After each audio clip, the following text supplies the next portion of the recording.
E como é de praxe, tá, pessoal? Só sempre deixar aberto aí, se vocês quiserem perguntar, podem abrir o microfone a qualquer momento e falar, que aí a gente esclarece as dúvidas que vocês possam ter, tá bom? Compartilhar a tela aqui com vocês. Muito bem. Então, na aula passada a gente falou sobre o sistema de lubrificação, desculpa, sobre o sistema de arrefecimento, então que tem a finalidade aí de controlar a temperatura do motor. E hoje a gente vai falar então sobre um outro sistema que é bastante importante, que é o sistema de lubrificação, que na verdade também vai ajudar a trabalhar com o arrefecimento do motor. Então, o sistema de lubrificação, ele tem a finalidade de lubrificar e arrefecer as partes móveis do motor. Então, o sistema de lubrificação, pessoal, esse é o primeiro ponto, tá? Ele não, ele serve, lógico que a função principal dele é lubrificar, mas ele também tem a função de arrefecer as partes móveis do motor, porque como vocês viram como a gente viu na aula passada, vocês vão lembrar que o, o sistema de arrefecimento, a água ali, o líquido de arrefecimento, ele vai entrar em contato sempre com as partes fixas do motor. Então ele vai percorrer galerias no cabeçote, vai percorrer galerias pelo bloco do motor, mas ele não consegue chegar nas partes móveis, né? Naquelas partes que estão se movimentando. O comando de válvulas, o virabrequim, os pistões, enfim, ele não consegue acessar, né, o líquido de arrefecimento não consegue atingir diretamente esses componentes. Então a gente precisa ter um agente que ajude, que contribua também para resfriar essas partes. Esse agente vai ser o óleo lubrificante, tá?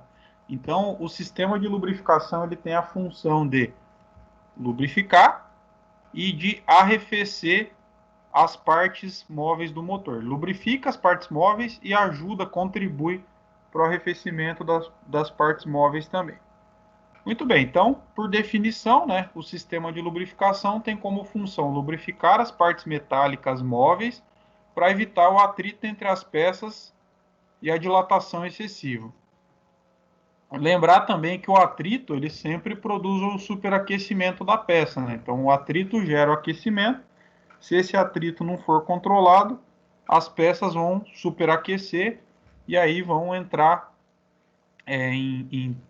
podem chegar até a temperatura de fusão, ocasionando aquele famoso dito nas oficinas, né? Ah, esse motor fundiu.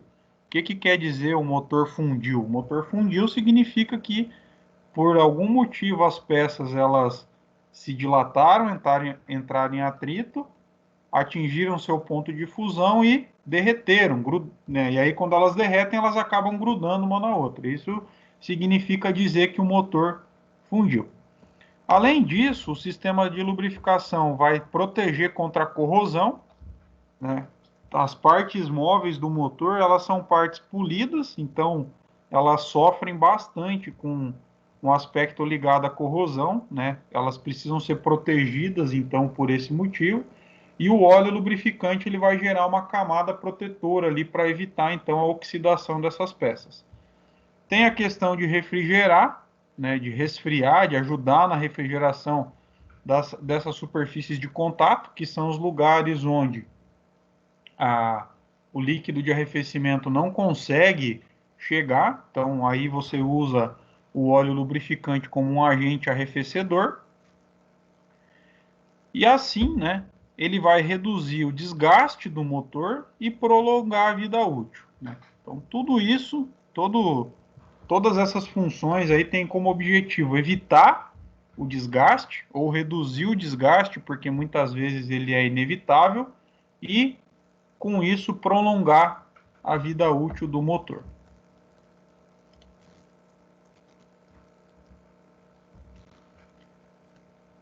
Bom, existem vários tipos, tá, de sistemas de lubrificação, pessoal. Quais são os mais comuns, né? Os mais comuns são a lubrificação por salpique, né? O que é a lubrificação por salpique? É aquela que uma parte móvel passa no óleo, ela mergulha no óleo, e quando ela sobe, ela joga o óleo para cima. Então, ela salpica óleo, ela respinga óleo para o restante do motor. Então, esse sistema por salpique é um dos sistemas que a gente chama de lubrificação não forçada, tá? Por quê? Porque você tem lá o óleo, vamos imaginar aqui, ó, a gente tem onde eu estou passando o mouse ali, a gente tem o virabrequim, a biela e aqui um reservatório de óleo, né? O óleo armazenado no cárter. Então, a biela vai passar por esse óleo armazenado e vai acumular óleo ali naquela parte que passou por ela, e quando ela subir, ela vai jogar o óleo para cima. Por isso a gente chama de lubrificação por salpique.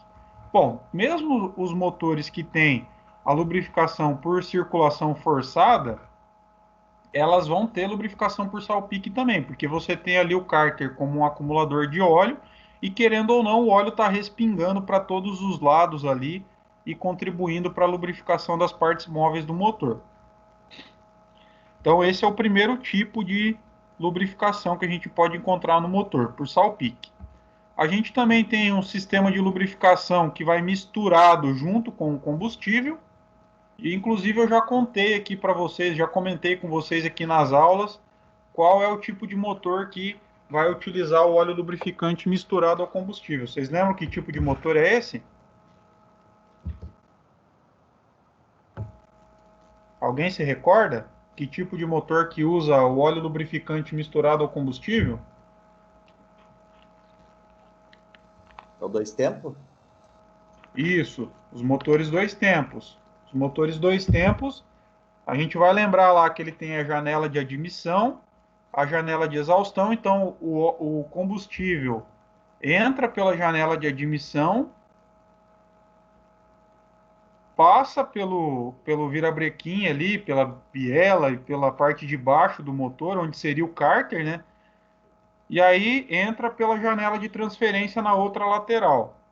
Então, é o próprio combustível com o ar que vai lubrificar o motor. Então, nesses casos aí, a gente adiciona o óleo lubrificante no próprio combustível, né? Quem tem moto dois tempos aí, ou quem já lidou com motosserra ou com roçadeira com motor a gasolina, sabe que a gente tem que colocar lá no tanque a gasolina, né, o combustível ali para o motor dois tempos, e junto com ele a gente tem que colocar lá um percentual de óleo lubrificante para esse óleo tá fazendo então junto com o combustível a lubrificação das partes móveis do motor. Mas a mais comum, pessoal, o tipo de lubrificação mais comum usado no motor é o que a gente chama de circulação forçada ou de lubrificação forçada, que aí pode ser com cárter a seco ou pelo sistema convencional. O cárter a seco é quando eu tenho um reservatório de óleo específico para o sistema de lubrificação, que não é o próprio cárter. Então o cárter ali ele fica, a gente diz que o cárter fica seco, né? Ele não tem não é o lugar ali onde vai ser armazenado o óleo lubrificante.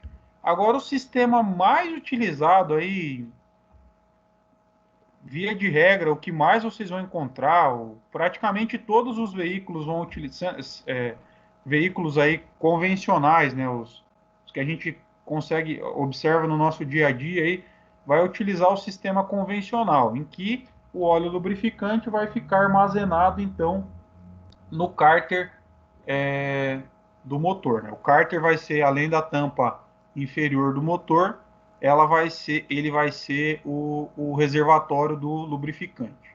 Beleza? Então, temos esses três tipos aí, o com salpique, o mistura junto ao combustível e o circulação forçada, que é então o mais comum, o que a gente vai encontrar aí quase que na totalidade dos motores aplicados aos automóveis. Bom, o lubrificante ele pode ser considerado como um alimento para o motor, ou seja, sem o óleo lubrificante, as peças móveis do motor sofreriam superaquecimento e travariam por falta de lubrificação. E elas travam justamente a partir daquele processo que eu expliquei para vocês, já que é a fundição das peças, né? A peça esquenta demais, ela entra no seu ponto de fusão, ela derrete então, e consequentemente ela vai grudar na outra peça na qual ela é fixada ou na qual ela trabalha se movimentando. Por isso, então, que o sistema de lubrificação é tão importante.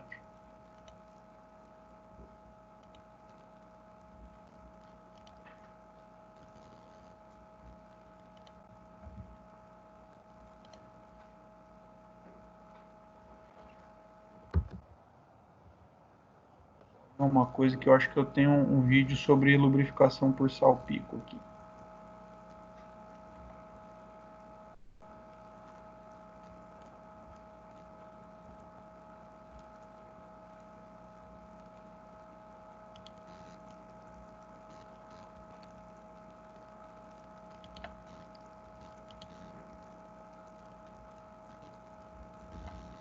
Não.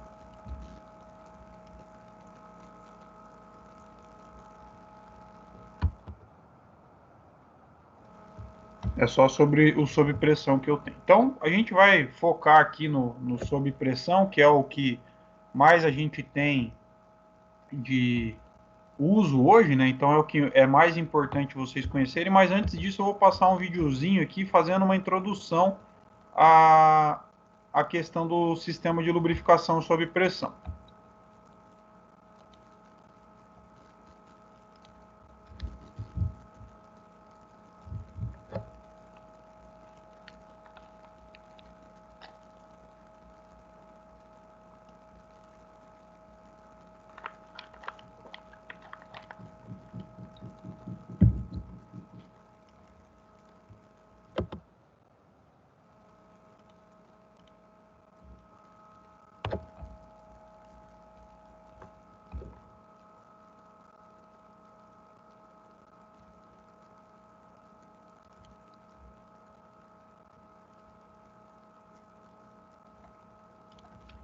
Não quer tocar o vídeo.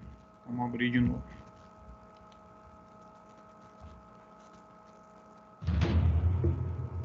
Funcionamento do sistema de lubrificação sob pressão. O sistema de lubrificação de um automóvel existe para reduzir o atrito entre as peças, facilitar seus movimentos e proteger da oxidação. Mas como funciona o sistema de lubrificação sob pressão? O óleo que está no cárter do motor é puxado pela bomba de óleo e enviado sob pressão para o filtro. O filtro retém as impurezas antes que o óleo siga até os componentes móveis do motor. Dentro do filtro existem duas válvulas. A válvula de retenção, que armazena o óleo no momento em que o motor é desligado, e a válvula de segurança, que permanece fechada. Entretanto, caso seja necessário, ela se abre e desvia o óleo. Isso geralmente acontece quando o óleo está frio e muito viscoso, ou em caso de saturação do filtro. O objetivo é manter a lubrificação do motor mesmo sem a filtragem, evitando maiores estragos no motor. Depois de filtrado e com pressão regulada pela válvula de alívio, o óleo segue pelas galerias, lubrificando o virabrequim, as bronzinas, as árvores de comando de válvulas, tuchos e válvulas, até se dispersar através das folgas. Os pinos de pistão e as paredes dos cilindros recebem o óleo por aspersão, ou seja, o óleo é derramado sobre eles. O excesso de óleo no cilindro retorna ao cárter por meio do anel raspador de óleo situado no corpo do pistão para ser novamente filtrado. Mas e se faltar óleo? Como o painel identifica?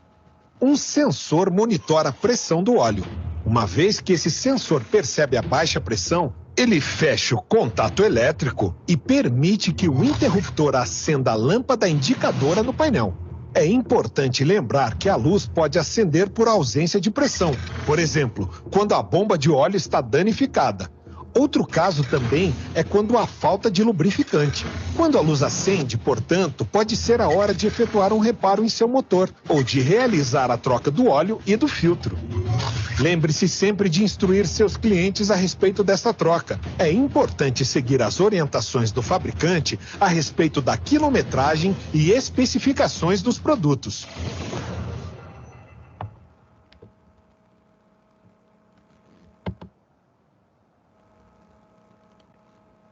Bom, pessoal, então, como vocês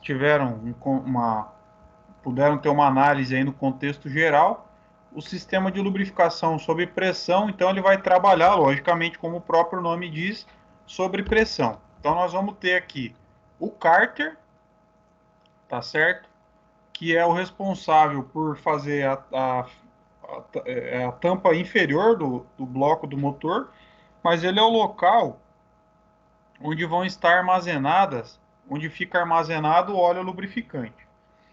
Mergulhado no cárter e ligado à bomba de óleo, a gente vai ter um tubo, chamado de tubo pescador. Então, a função do tubo pescador é o quê? Succionar o óleo que está armazenado lá no cárter, tá? E aspirar esse óleo para bomba de óleo, beleza? Então, aqui está a bomba de óleo. Normalmente, a bomba de óleo vai ser tocada pelo motor,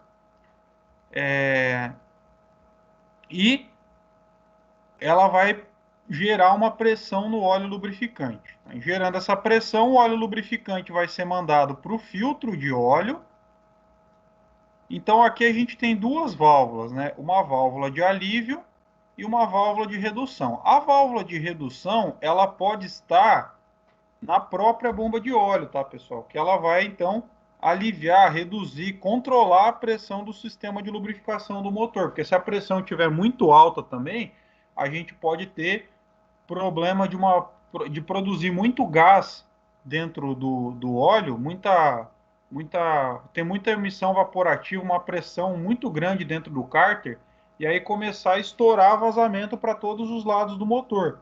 Então, esse tipo de coisa é muito comum, né, da pressão ficar muito alta, quando a gente tem problema nos anéis, né, que a compressão do motor entra para dentro do cárter, a pressão aumenta demais e começa a estourar vazamento no virabrequim, no retentor do virabrequim, no retentor do comando e assim por diante.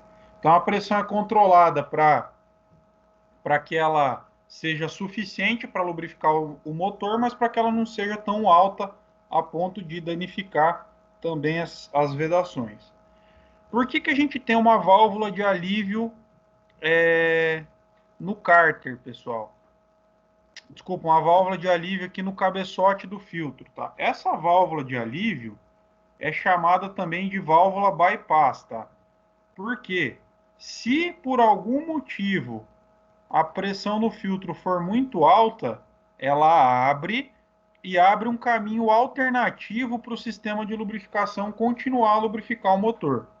Então, por exemplo, se eu tiver o filtro de óleo muito sujo, né? Muita sujeira no filtro de óleo, e essa sujeira impede o fluxo de óleo pelo filtro e aumenta a pressão. A válvula de alívio abre, a válvula bypass abre, para permitir que esse fluxo de óleo se desvie do filtro e continue lubrificando o motor, tá? Por isso, pessoal, que é tão importante a gente trocar o filtro a toda a troca de óleo, tá? Não é porque a sujeira do filtro vai sujar o óleo lubrificante novo. É porque o acúmulo de sujeira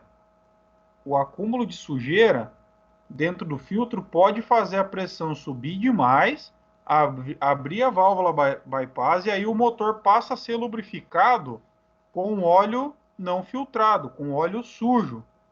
Tá? Então, por isso, esse é um dos motivos pelos quais a gente precisa trocar sempre o óleo lubrificante. Então, o óleo passou pelo filtro, vai seguir seu caminho, né?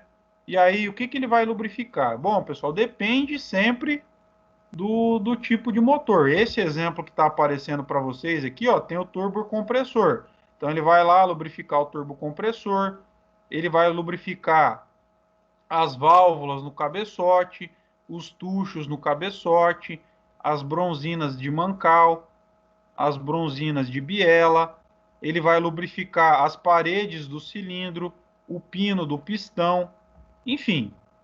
Aqui nesse exemplo a gente tem um compressor de ar, a bomba injetora, desculpa, não compressor de ar, a bomba injetora também vai ser lubrificada.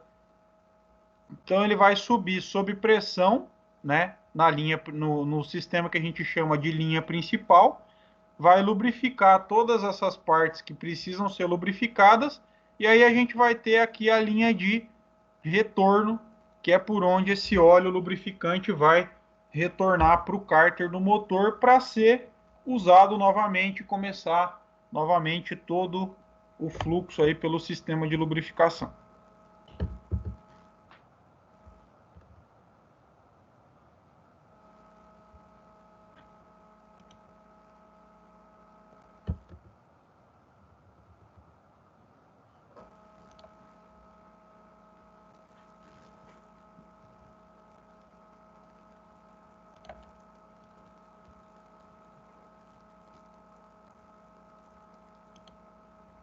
Vamos ver um pouquinho então como que é o percurso, né, desse óleo lubrificante pelo motor.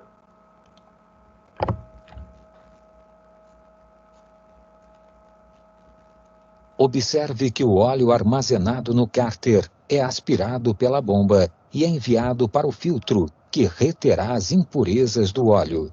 Ele será então direcionado para a galeria principal, onde alimenta os mancais do virabrequim e bielas. Ainda na galeria principal, o óleo é direcionado para uma bifurcação e será conduzido para a parte superior, que lubrificará os mancais do comando de válvulas e tuchos hidráulicos.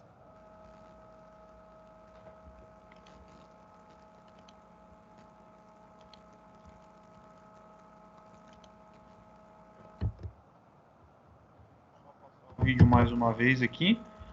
Então, observem que esse sistema que o vídeo está mostrando aqui, ele é um sistema mais simples, né? Ele não tem tantos componentes. Como eu expliquei para vocês, a quantidade de componentes que ele vai lubrificar depende do motor. Se eu pegar um motor que só tem um cabeçote simples, ele vai para o cabeçote e vai para os mancais de lubrificação do virabrequim. Se eu pegar um motor que tem turbocompressor, bomba injetora, comando de válvula não, compressor de ar, ele vai passar também por galerias que vão direcionar o óleo para esses componentes também, para a lubrificação desses componentes também. Então vamos assistir mais uma vez o vídeo aí.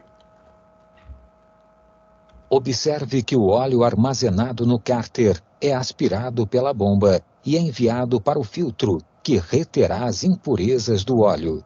Ele será então direcionado para a galeria principal, onde alimenta os mancais do virabrequim e bielas. Ainda na galeria principal, o óleo é direcionado para uma bifurcação e será conduzido para a parte superior, que lubrificará os mancais do comando de válvulas e tuchos hidráulicos.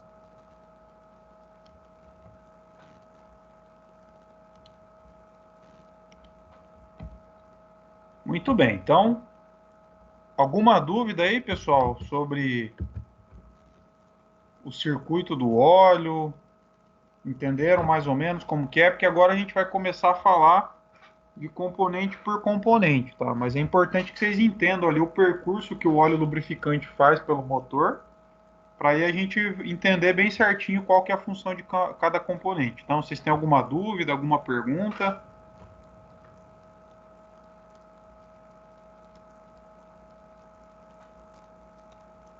Não, professor, tranquilo.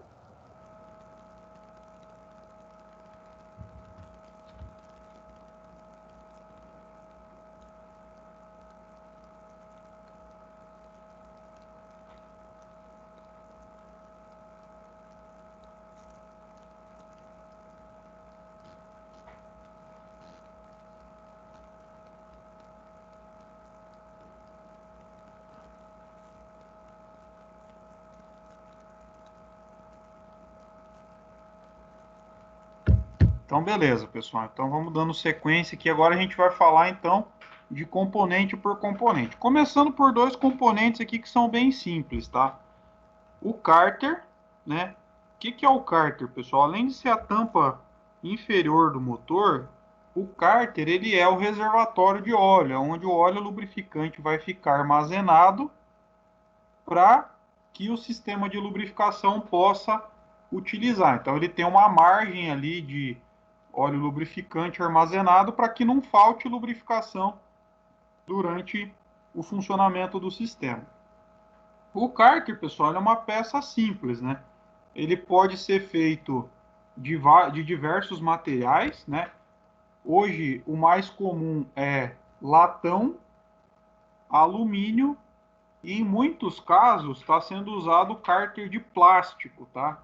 Então vocês vão encontrar o cárter de latão, cárter de alumínio e o cárter de plástico, beleza? De material plástico ali, de polímeros, né? Muito bem, então o cárter, por mais que ele seja uma peça simples, toda vez que a gente vai fazer diagnóstico no sistema de lubrificação, principalmente quando está faltando lubrificação no motor, está acendendo a luz de óleo, faltando pressão de óleo, etc., é uma peça que a gente precisa ficar muito esperto. Por quê, pessoal? Vamos, para entender o porquê que a gente precisa ficar esperto, vamos olhar para essa fotinha aqui que está aparecendo do lado esquerdo de vocês, que é a foto do pescador. Então, o pescador é o tubo que vai succionar o óleo do fundo do cárter para dentro da bomba de óleo. Agora, se vocês olharem aqui para a foto do pescador, o que a gente pode notar? Que ele fica bem próximo ao fundo do cárter. Beleza? Então, por mais que essas duas peças aqui elas sejam peças que não têm assim uma grande complexidade em termos de funcionamento, são peças simples, elas interferem diretamente no funcionamento do sistema de lubrificação. Por quê? Vamos imaginar que eu estou com o meu veículo, né? E eu passei com esse veículo num buraco, e quando eu passei com esse veículo no buraco, amassou o cárter. Notem a proximidade do fundo do cárter com o pescador. Então, se acontecer do cárter amassar, ele pode obstruir a entrada do pescador de óleo. Então, percebam como a gente tem que ficar esperto com o cárter. Principalmente em carros que tem o cárter fabricado de latão, tá? Porque o latão, ele tem uma característica plástica, né, de plasticidade maior do que o alumínio, do que o plástico. Então, o latão ele se deforma e quando ele se deforma, não vai, às vezes acontece de não vazar óleo, não acontecer nada, ele se deforma e acaba obstruindo o pescador. Já o cárter, quando ele é feito de alumínio, de plástico, quando você bate ele, acontece dele quebrar, né? Então ele vai vazar óleo e aí o proprietário vai observar ali que o cárter está quebrado. Mas às vezes ele pode amassar e se a gente não prestar atenção, a gente fica procurando defeito em todo o veículo, mas não se dá conta que o defeito pode ser o cárter amassado ali, então porque ele bateu num quebra-mola, ou num buraco, ou coisa do tipo. Por isso, pessoal, que muitos veículos têm o famoso protetor de cárter, né? Para evitar, então, a exposição do cárter e evita que ele fique exposto ali, evita que qualquer coisa possa bater e obstruir o pescador. Outra coisa também que a gente tem que ficar sempre muito esperto com relação ao pescador é sujeira, né, que possa entrar. Então, vocês estão vendo que o pescador é um tubo e aqui, nessa região aqui, onde ele succiona o óleo, você vai ter uma telinha. Tá? Então, se qualquer sujeira parar nessa telinha, o que vai acontecer? Ele vai diminuir a capacidade de sucção de óleo pelo pescador. E isso compromete também o sistema de lubrificação. Contar um caso que aconteceu na época que eu trabalhava na oficina aqui. O rapaz de um Voyage, tá? Ele parou no posto para completar óleo, parou no posto e daí para abastecer e o frentista foi lá e falou para ele, ó, o óleo do cárter do senhor tá baixo, não quer completar, e o cara quis completar. E aí o frentista foi lá, pegou um vidrinho de óleo novo, e quando a gente tira a tampa do óleo, tem aquela peliculazinha de alumínio, ali um papelzinho de alumínio, que faz ali a vedação do óleo para que ele não vaze pela tampa, né? Que mantém ali o óleo bem vedadinho, bem fechadinho ali no reservatório. E o cara tirou, em vez de arrancar aquela proteção, ele só passou uma chave, alguma coisa ali e rodou ela para ela abrir parcialmente, mas não abriu completamente. Então ele não tirou fora, não jogou fora aquele pedacinho de óleo. E aí, quando ele foi derramar, né, um pedaço daquele alumínio caiu ali pela tampa de válvula e foi de alguma forma parar lá no cárter. E aí o motor foi funcionando, até que o cárter aspirou essa tampa de alumínio e aí ela ficou parada exatamente ali na entrada do pescador. E aí, o que aconteceu? Acendeu a luz do óleo do carro e o cara, infelizmente para ele, não parou e o motor fundiu. Aí quando a gente foi desmontar o motor, foi percebido que tinha essa tampinha de alumínio ali, que é bem aquela tampinha que vai no reservatório, no vidrinho de óleo, quando a gente compra ele novo. Então, para vocês verem como tem que ficar muito esperto em relação a esse tipo de situação quando a gente for trocar óleo e tudo mais. Mas não é só isso também, pessoal. Hoje em dia, a gente tem, com esses motores atingindo temperaturas mais elevadas e tudo mais, a gente tem uma grande incidência da formação de borra no cárter, né, no sistema de lubrificação, que é quando o óleo se solidifica. Na verdade, ele evapora, absorve umidade, e quando ele condensa, ele vira essa borra, ele se solidifica, né, ele vai ficando mais viscoso até o ponto dele se tornar um material sólido. Esse material também pode grudar na entrada do cárter e comprometer a sucção do óleo lubrificante. Então é outra coisa que a gente tem que ficar muito esperto sempre.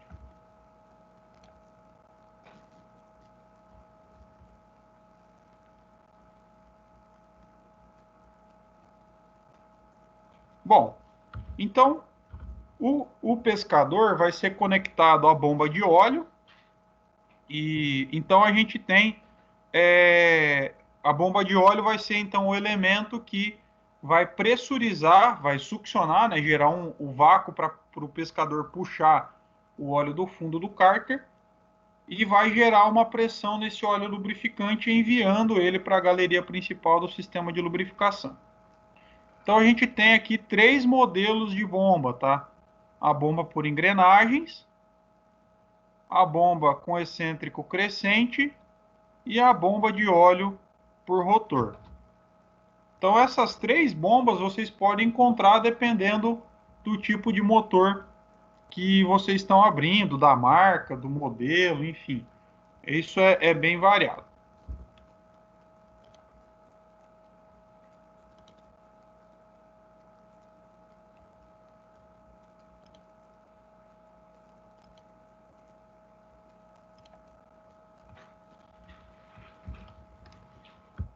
Um pouquinho que eu tenho os videozinhos aqui para mostrar. Infelizmente não está aparecendo na plataforma o vídeo, mas eu tenho ele separado aqui. Então primeiro vamos ver um videozinho sobre o funcionamento da bomba de óleo por engrenagem.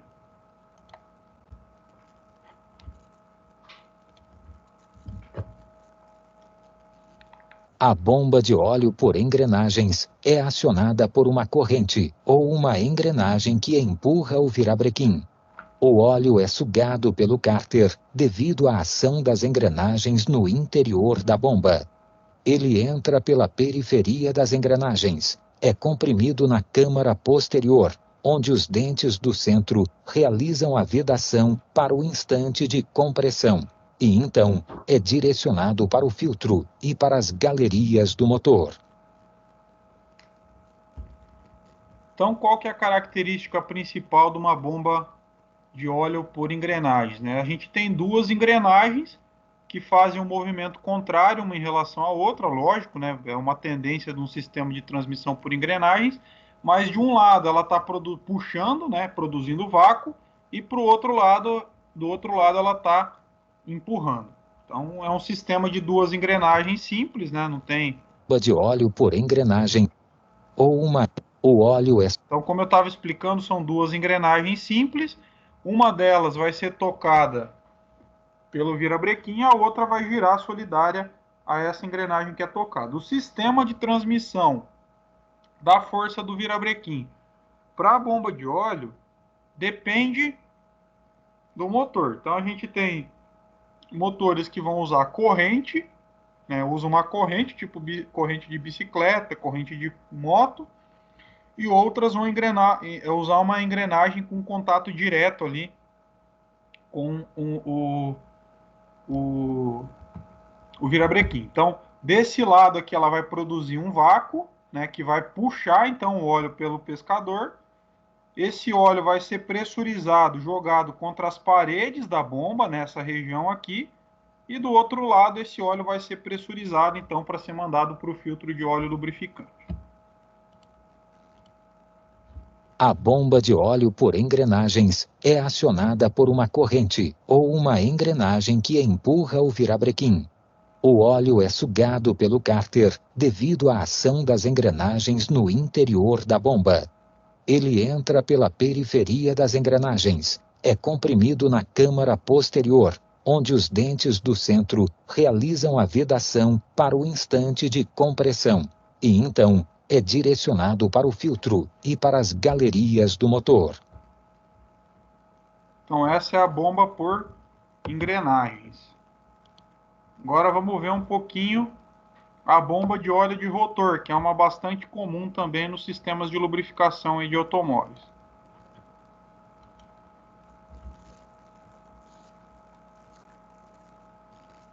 O funcionamento da bomba de rotor é muito semelhante ao da bomba de ação crescente, mas sua vazão é limitada pelo projeto do rotor, que tem poucos dentes de captação e compressão.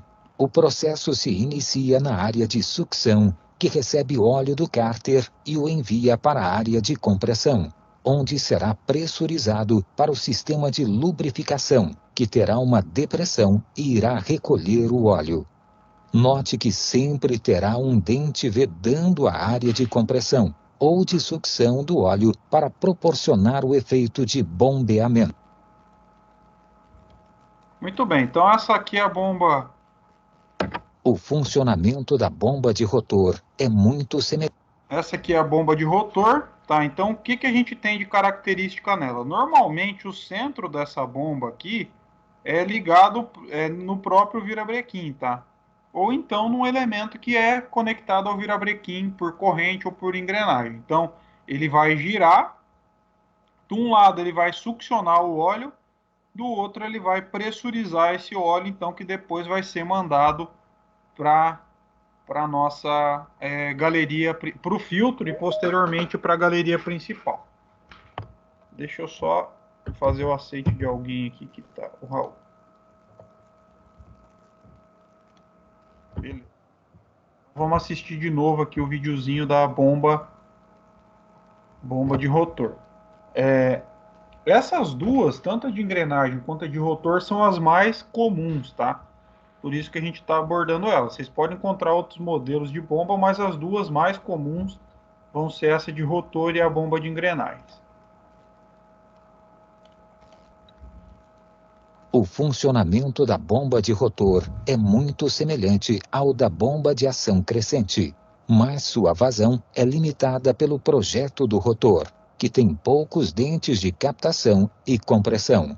O processo se inicia na área de sucção, que recebe óleo do cárter e o envia para a área de compressão, onde será pressurizado para o sistema de lubrificação, que terá uma depressão e irá recolher o óleo.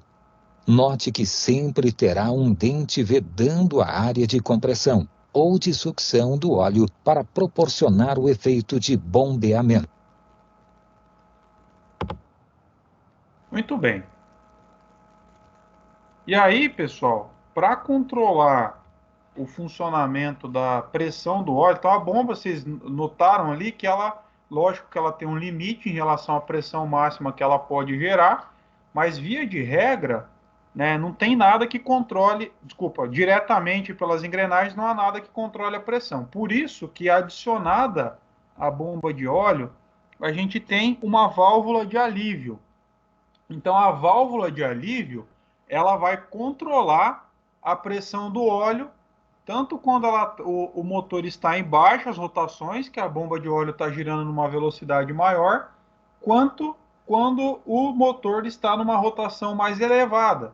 Porque quando ele está numa rotação mais elevada, consequentemente a bomba de óleo ela vai girar numa velocidade maior também. Se ela está girando numa velocidade maior, a pressão de óleo tende a aumentar. Então, por isso que toda bomba de óleo ela vai ter uma válvula de alívio. essa válvula de alívio, então, serve para controlar a pressão máxima que o motor vai atingir. Então, vamos ver um videozinho aí falando sobre ela.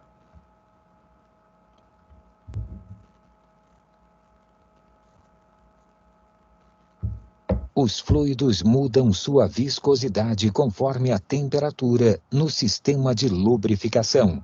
Existe uma válvula de alívio que se abre quando o óleo está frio e viscoso, limitando a pressão no sistema de lubrificação a 320 kPa e desviando o excesso para o cárter. Observe que quando o óleo começa a esquentar, a pressão do óleo cai a 160 kPa. E a válvula permanece na posição de repouso para proteger o sistema contra sobrepressões. Quando aceleramos o motor e a pressão ultrapassa o limite de 320 kPa, a válvula volta a atuar, limitando a pressão mesmo com o motor quente.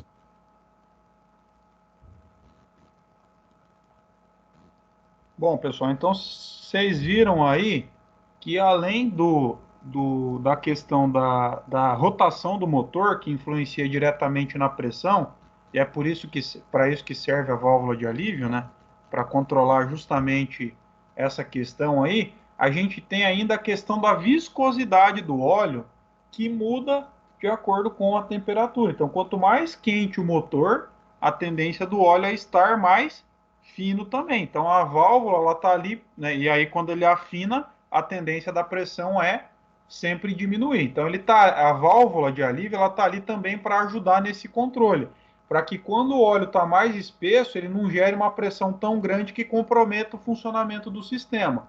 Por isso que ela está ali, tanto para controlar variações quando se trata da rotação do motor, né, se a rotação sobe ou se ela está em marcha lenta, tanto quando se trata da viscosidade do óleo, que varia então em função da temperatura. Quando o óleo está mais frio, a tendência dele é estar mais viscoso. Quando ele está mais quente, a tendência do índice de viscosidade é diminuir. Então vamos assistir de novo o videozinho aí falando sobre a válvula de alívio. Os fluidos mudam sua viscosidade conforme a temperatura no sistema de lubrificação. Existe uma válvula de alívio que se abre quando o óleo está frio e viscoso, limitando a pressão no sistema de lubrificação a 320 kPa e desviando o excesso. Alguém sabe o que quer dizer esse kPa aí que ele está falando no vídeo?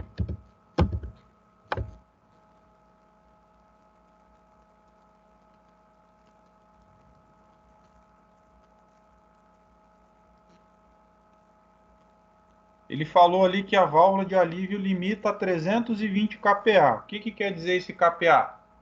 Alguém sabe?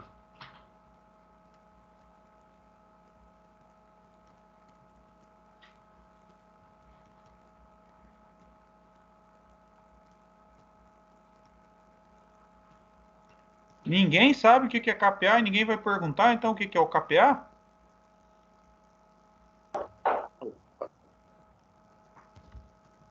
Alguma coisa com pressão?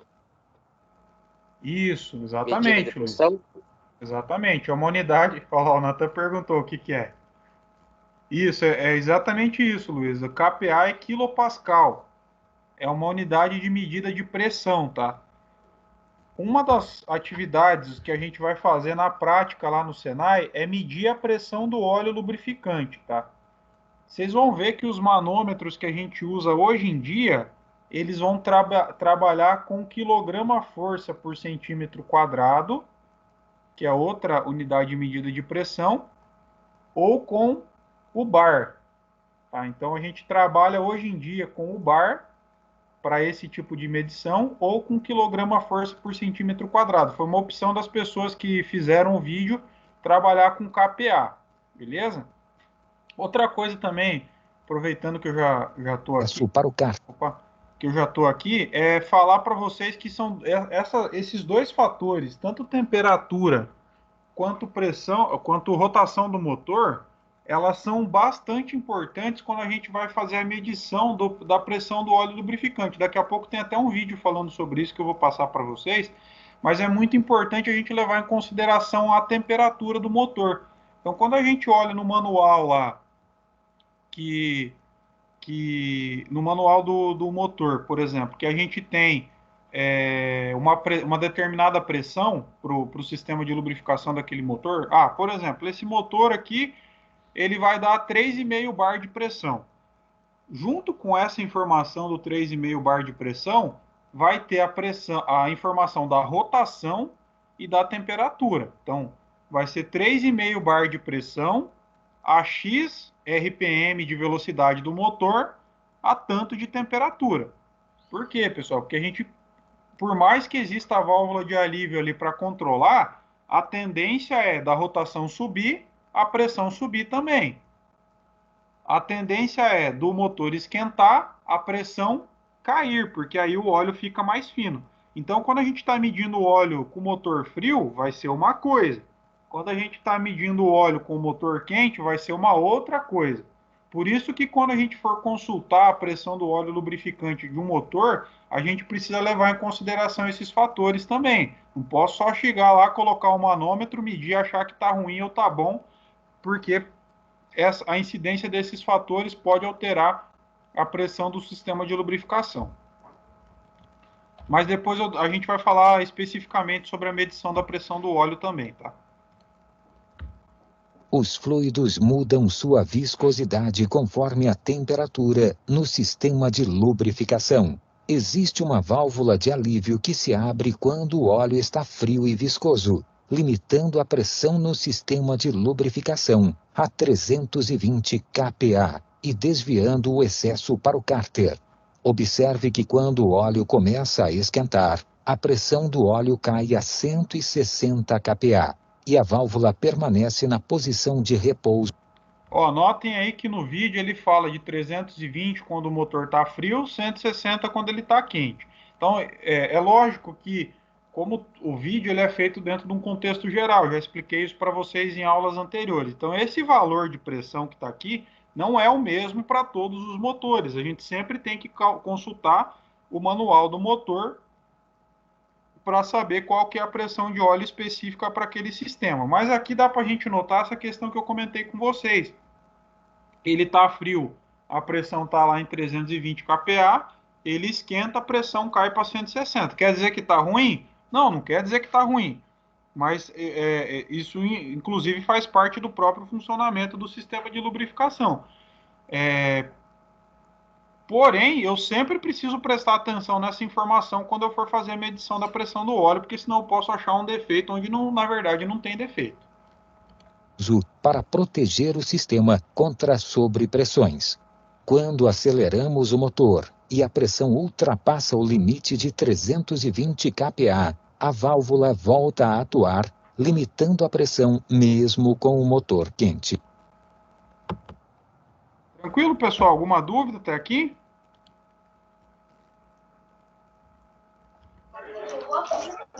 Não, professor, tá tranquilo. Beleza, então.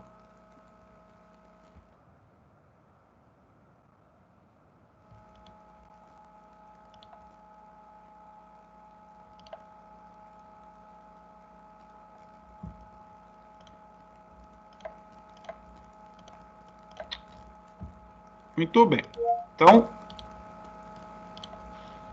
nossa, abriu dezenas de coisas aqui. Aí, beleza.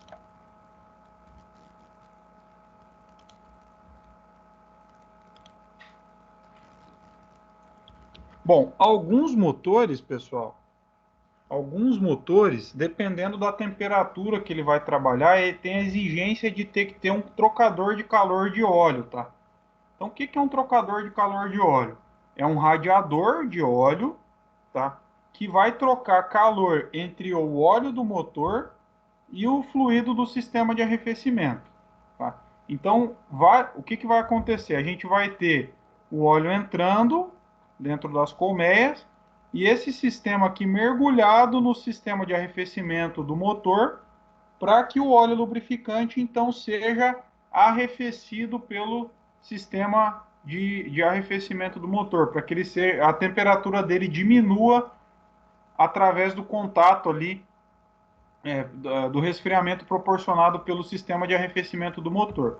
Então, ele vai dissipar a temperatura adquirida do óleo pelo óleo do motor. Lembrando que, pessoal, o óleo do motor é o mecanismo que vai chegar perto das peças móveis do motor. Então, ele vai ajudar também nesse sentido a tirar o calor daquele material. E dependendo do motor, do projeto do motor, da construção do motor, esse calor é tão alto que ele precisa, então, depois trocar calor com outro elemento, dissipar esse calor para outro elemento. E aí essa dissipação é feita através do trocador de calor do óleo ou do radiador do óleo do motor. Então, vários motores, principalmente na linha diesel ou motores que têm uma potência maior, vocês vão encontrar os trocadores de calor de óleo. Como eu disse, não é todo motor que tem, mas muitos têm, então sempre é bom ficar esperto com isso. Eu tenho um videozinho aqui para falar sobre o trocador de calor.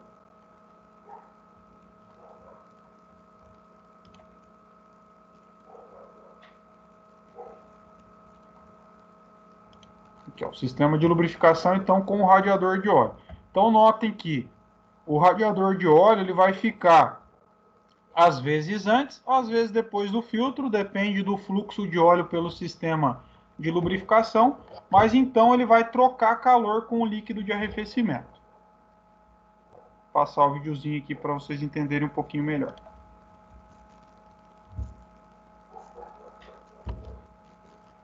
Nos motores de alta performance, como os turboalimentados, o óleo precisa ser arrefecido para manter suas características de lubrificação. O óleo quente é sugado pela bomba e enviado para o radiador, que possui dutos internos onde circula o óleo. Em torno desses dutos circula o líquido de arrefecimento. A troca de calor com óleo, proporcionada pelo líquido, mantém a temperatura segura para o funcionamento do motor. Só depois o óleo é enviado ao filtro e, consequentemente, ao circuito de óleo.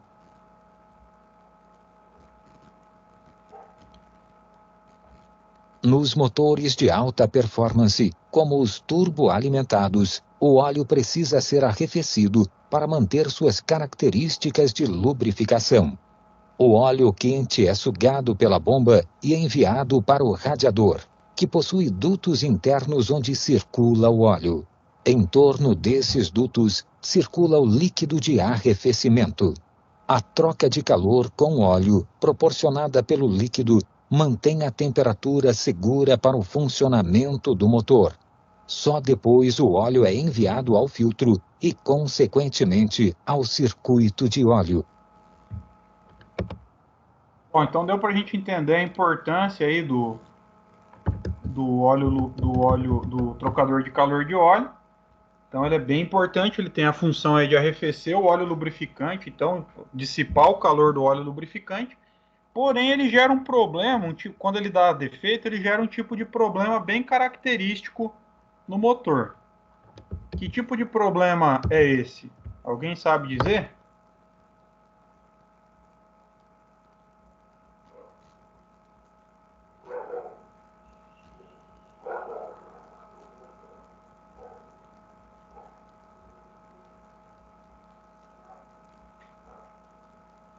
Alguém faz ideia de que tipo de problema que eu posso ter num trocador de calor de óleo? Num radiador de óleo?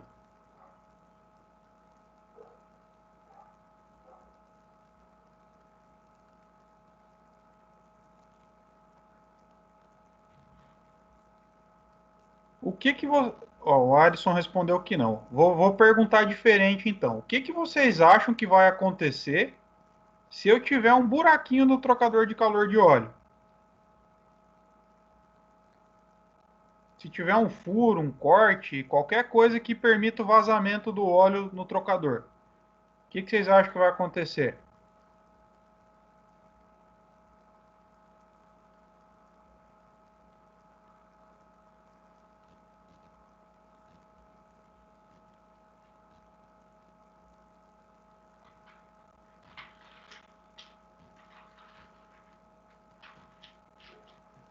Ninguém consegue imaginar o que pode acontecer?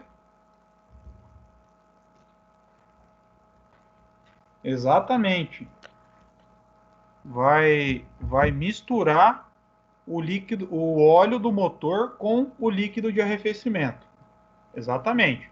E aí o que vai acontecer? Óleo com água dá certo? Funciona legal? Ela é uma mistura homogênea ou uma mistura heterogênea?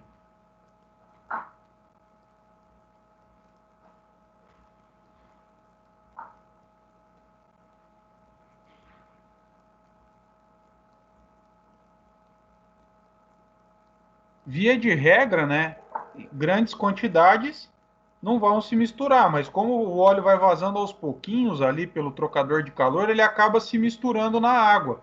Só que não vai continuar o líquido de arrefecimento com aquele aspecto convencional. Ele começa a criar, aumentar a viscosidade e criar uma espécie de borra no sistema de arrefecimento.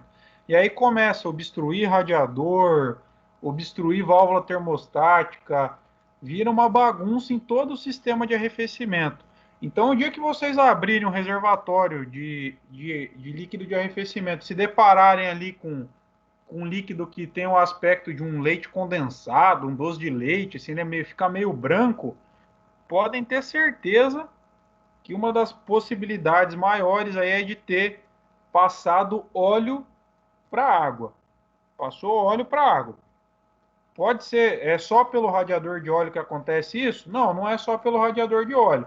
Mas o componente aí do sistema de lubrificação que tem uma tendência maior de passar, de permitir a passagem do óleo para a água, é o trocador de calor. Então, sempre ficar esperto com ele.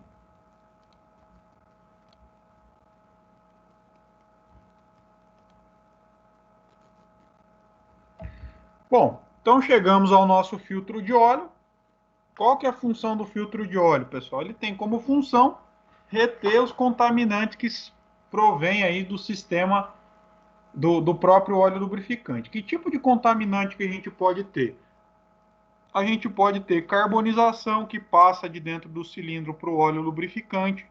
A gente pode ter contaminação pelas partes, pelo desgaste das partes móveis do motor.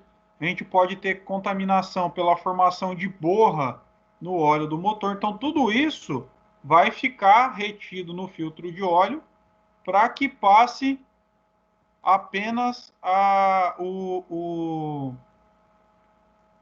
óleo limpo para fazer a lubrificação do restante do motor. Então, o filtro de óleo, ele é simples, né? Não tem muito segredo, ele é feito normalmente com um papel que retém, então, essas impurezas aí presentes no óleo lubrificante.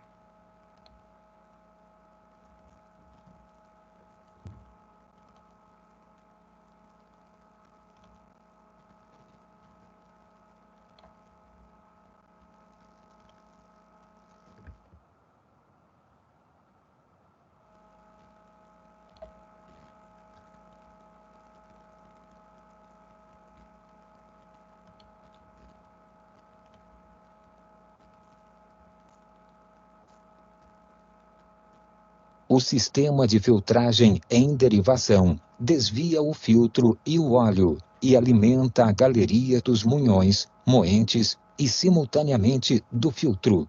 Os outros circuitos são alimentados por óleo pós-filtro. Isso não é o mais comum, tá, pessoal? Esse sistema aqui é o sistema que a gente chama de sistema de derivação. Então, você tem um desvio do óleo lubrificante direto da bomba para os mancais.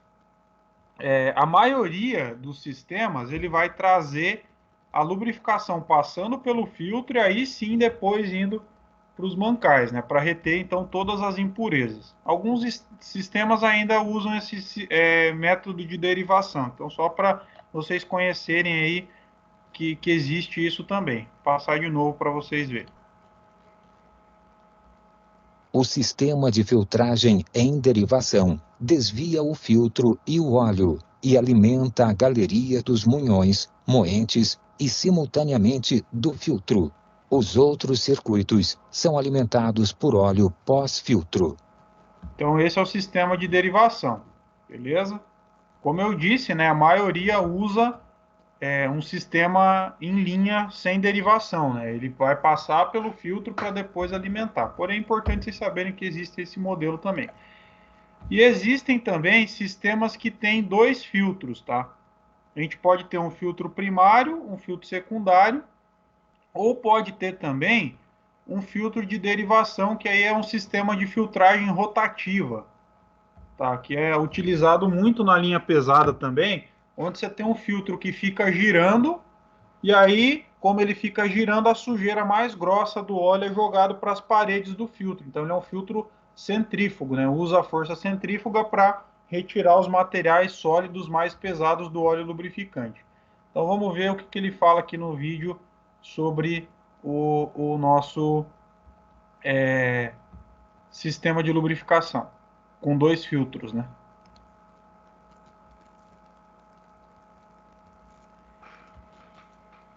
O sistema de filtragem com dois filtros é utilizado em motores de veículos pesados.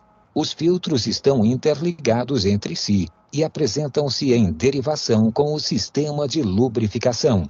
Observe: o óleo é sugado pela bomba e enviado para o filtro primário, que irá reter as partículas mais finas. O filtro secundário não é capaz de reter tudo, e parte do óleo é desviado para as galerias do virabrequim. O óleo percorre todo o sistema para chegar até o filtro secundário, que irá reter as impurezas provenientes do desgaste do motor, depositando o óleo filtrado no cárter. Então, nesse caso aqui, ele tem dois filtros, né? Uma na saída da bomba de óleo e uma no retorno do óleo para o cárter. O mais comum é você ter o filtro centrífugo retendo as impurezas mais sólidas e aí o filtro principal de papel convencional retendo as impurezas mais finas que podem haver aí no óleo lubrificante. Então, vou passar de novo aí só para fixar bem o conhecimento de vocês, só para vocês conhecerem, isso é mais a título de curiosidade também, tá? O sistema de filtragem com dois filtros é utilizado em motores de veículos pesados. Os filtros estão interligados entre si e apresentam-se em derivação com o sistema de lubrificação. Observe: o óleo é sugado pela bomba e enviado para o filtro primário, que irá reter as partículas mais finas. O filtro secundário não é capaz de reter tudo, e parte do óleo é desviado para as galerias do virabrequim. O óleo percorre todo o sistema para chegar até o filtro secundário, que irá reter as impurezas provenientes do desgaste do motor, depositando o óleo filtrado no cárter.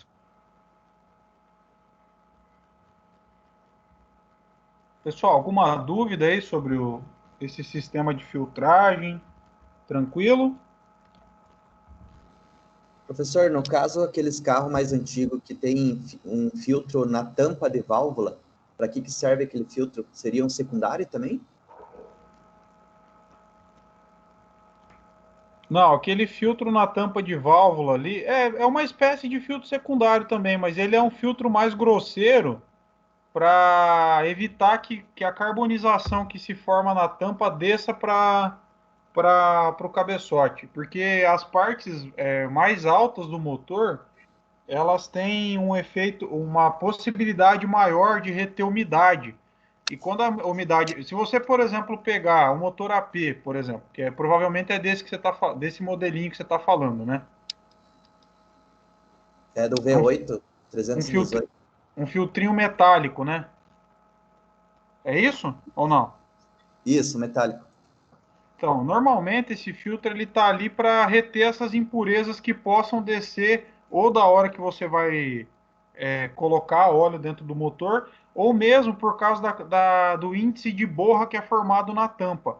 Então, quando você tira a tampa de válvula de um veículo desse, que tem essa peneirinha, a incidência maior da formação de borra, ela começa da tampa para baixo, porque o óleo evapora, quando ele evapora, absorve umidade, quando ele condensa, a umidade se mistura ao óleo e cria a borra. Então, basicamente assim que se forma a borra. Como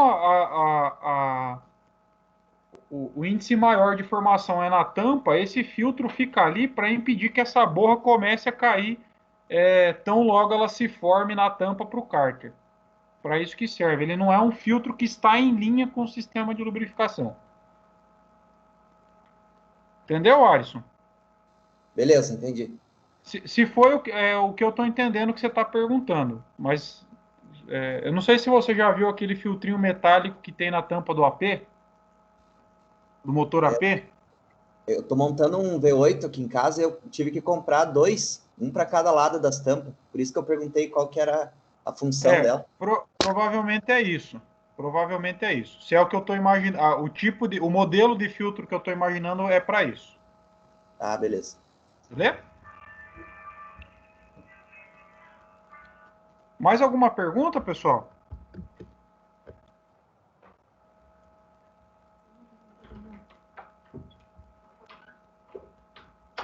Tranquilo, então vamos tocando o barco aqui. Muito bem, e aí, no sistema de lubrificação, a gente precisa sempre considerar a manutenção preventiva. É lógico que tem a manutenção corretiva, quando ele dá problema, a pressão de óleo cai, a lubrificação fica ineficiente, mas para evitar isso, a gente precisa trabalhar sempre com a manutenção preventiva. E aqui eu não diria que a manutenção do sistema de lubrificação ela não é nem preventiva, ela é preditiva. Por quê, pessoal? A gente não vai examinar óleo, examinar filtro, examinar nada disso para trocar o óleo. Como que a gente sabe que precisa trocar o óleo do motor do carro? Ou é por quilometragem, ou é por tempo de uso do óleo lubrificante.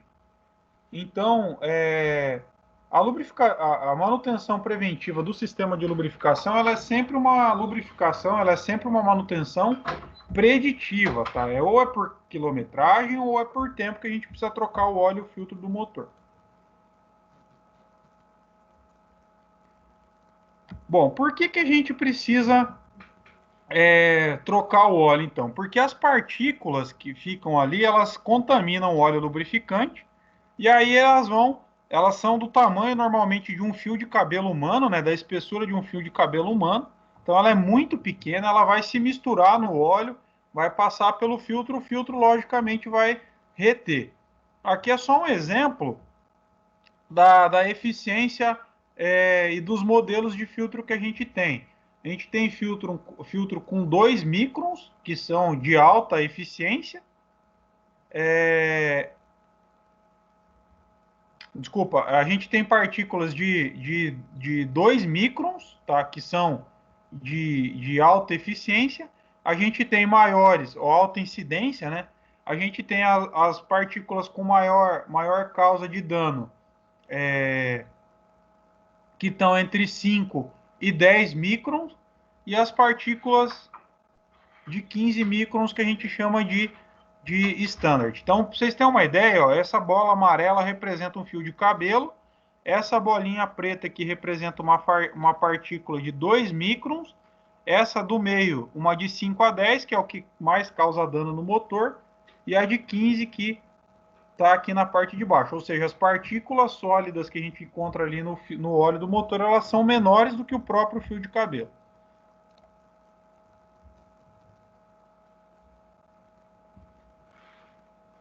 E aí, da onde que vão vir essas partículas, tá, pessoal? Provenientes do ar, né? Então, umidade, oxigênio, poeira, partículas suspensas. Elas podem vir do próprio combustível, né? De onde? De combustível não queimado, da fuligem que é promovida dentro do próprio motor, de água condensada, de produtos químicos e gases. São provenientes do próprio funcionamento do motor. E aí, aqui vocês estão vendo o exemplo de um motor com formação de borra já, tá?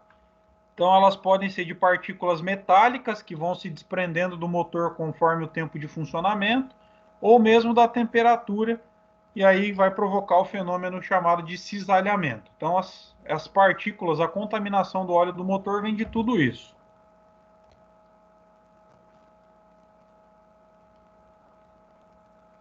Bom, então a troca de óleo do motor, o que é recomendado pelos fabricantes aqui, né, pessoal? Que a gente troque sempre com óleo com motor quente, de preferência na temperatura de trabalho, que se substitua a vedação do bujão do cárter, porque quando a gente... O bujão do cárter é um parafuso ali que a gente tem acesso à drenagem do óleo do cárter. Então, normalmente, ele tem uma arruela ali ou um anel O-ring que vai fazer a vedação.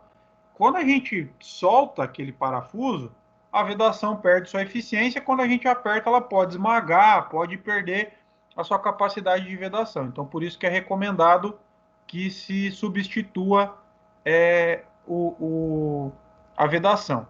Sempre limpar o bocal de abastecimento antes de repor o óleo. Por quê, pessoal? Vamos supor que eu vá repor o óleo por essa tampa aqui. Então, eu tenho que remover a sujeira que está em volta dela, porque senão, a hora que eu abrir a tampa, a sujeira vai cair para dentro do motor. Estou colocando o óleo limpo dentro do motor, já com partículas sólidas que vão produzir atrito, produzir o desgaste do motor.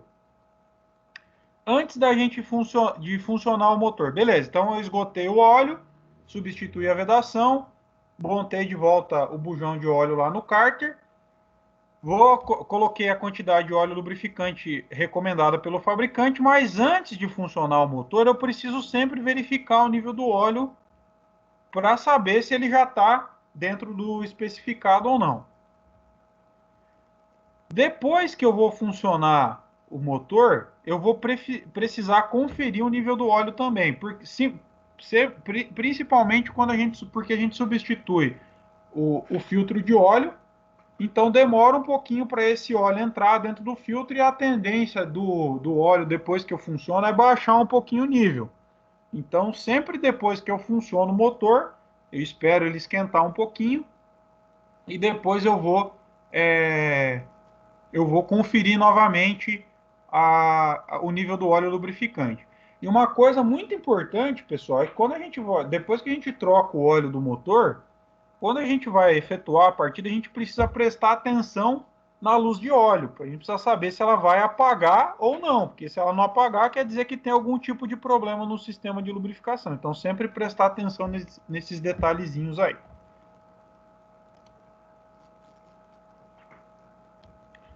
Normalmente, quando a gente vai substituir o filtro de óleo, a gente tem que usar uma chave adequada, né? Então, toda vez que eu troco o óleo, o recomendado é que se troque o filtro também.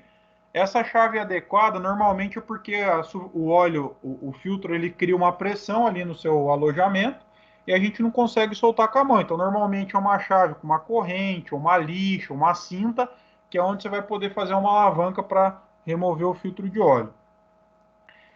Sempre retirar o filtro apenas no momento da instalação, para evitar que contaminações externas, poeira, algum tipo de sujeira possa entrar dentro do filtro. Limpar sempre a base do filtro antes de instalar e verificar se o anel do filtro não ficou na base. Isso já aconteceu inclusive comigo quando eu trabalhava na oficina. Eu troquei o óleo lubrificante, o anel de vedação entre o óleo e o cabeçote dele, que é onde o rapaz está limpando aqui, ficou no lugar. Eu não prestei atenção, montei o filtro novo com uma borracha nova. E aí, quando eu fui dar a partida, virou aquela lambuzeira de óleo pelo bloco do motor. Então, sempre tomar cuidado para saber se o anel não ficou preso no próprio cabeçote.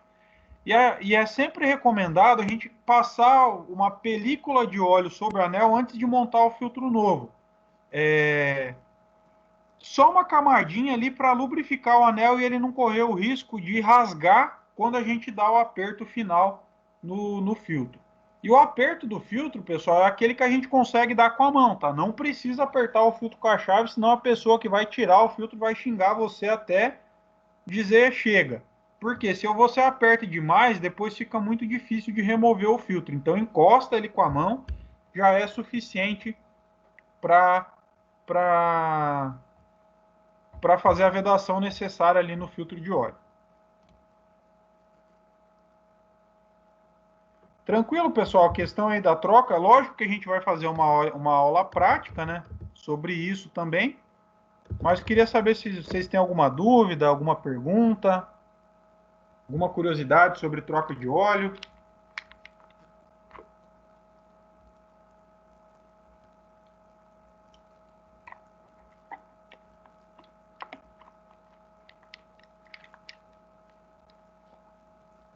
Então eu tenho uma pergunta para fazer para vocês. De quanto em quanto tempo eu tenho que trocar o óleo do motor do carro? Dependendo da especificação do manual ou do óleo, né? Isso, quem determina é sempre o fabricante, tá, pessoal? Não existe uma regra assim. A gente sabe mais ou menos porque é meio padrão, né? O quanto de quilometragem que cada carro suporta, cada tipo de motor suporta. Mas quem determina em última instância é sempre o fabricante. Então, sempre, exatamente, Luiz, consultar sempre o que o fabricante diz. Como eu expliquei para vocês, o óleo lubrificante ele vai trabalhar sempre com um limite de quilometragem ou um limite de tempo. Então, o que chegar primeiro eu tenho que trocar. Vamos supor lá que o óleo do meu carro seja para 5.000 quilômetros ou 6 meses. Então, se eu rodar 5.000 quilômetros antes de 6 meses, eu preciso trocar o óleo lubrificante. Se eu chegar em 6 meses e ainda não tiver atingido 5.000 quilômetros, eu preciso trocar o óleo lubrificante também.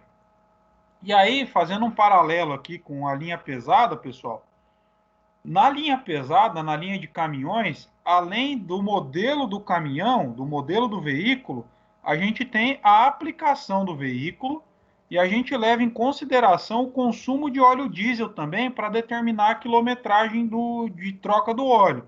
Então você vai encontrar caminhões aí que vão ter a troca sendo realizada a cada 40.000 quilômetros, e às vezes no mesmo modelo do caminhão, é a mesma marca de caminhão, mas é uma aplicação diferente. Uma está rodando com 9 eixos, que carrega 74 toneladas, e outro está rodando com 7 eixos, que carrega 63. Então tem uma diferença de peso, altera o consumo de combustível do caminhão, logo a quilometragem de troca ela varia também, ela diminui quando o consumo é maior também. Então é interessante sempre consultar as recomendações do fabricante para determinar. Tranquilo?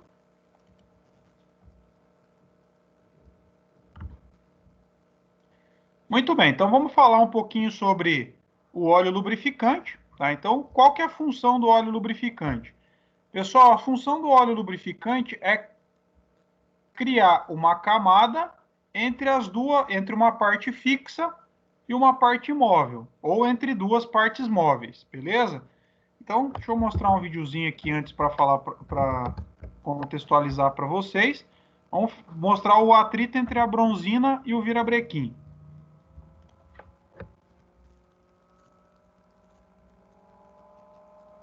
Ao acionar o motor de partida, a rotação produzida pelo motor elétrico é muito baixa, o que produz uma pressão de óleo muito pequena.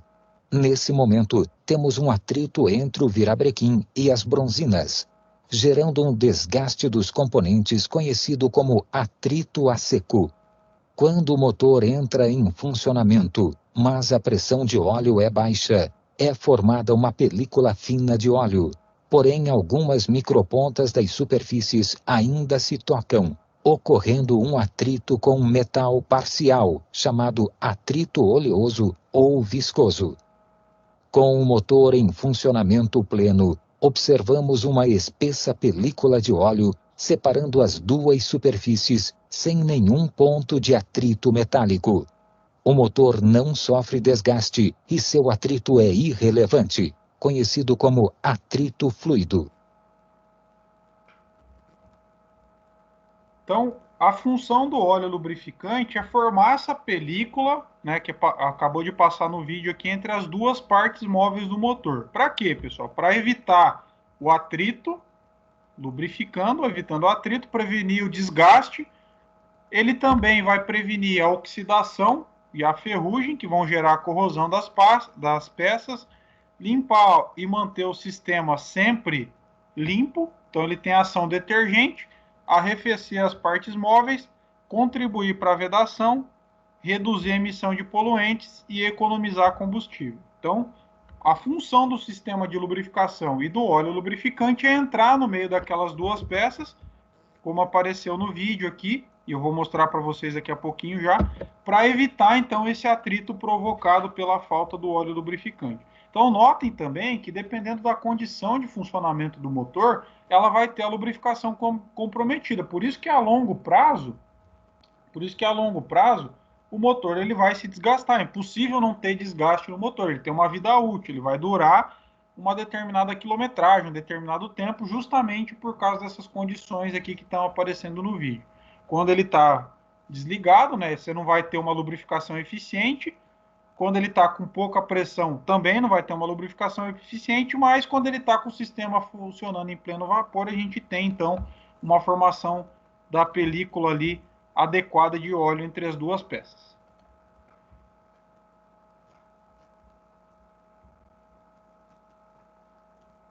Ao acionar o motor de partida, a rotação produzida pelo motor elétrico é muito baixa, o que produz uma pressão de óleo muito pequena.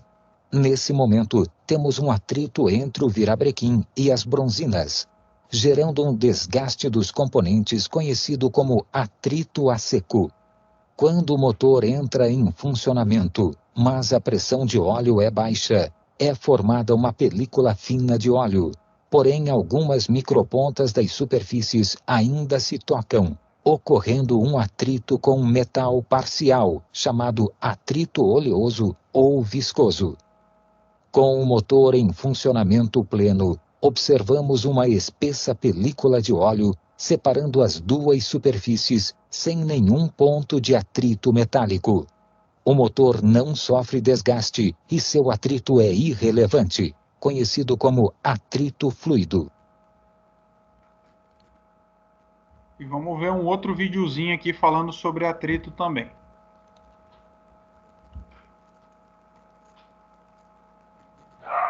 Quando o motor está parado, o virabrequim repousa na parte inferior do mancal e causa um intenso atrito seco no local. Ao iniciar a rotação do motor, o filme de óleo entra por meio das duas peças devido à ação da rotação do componente.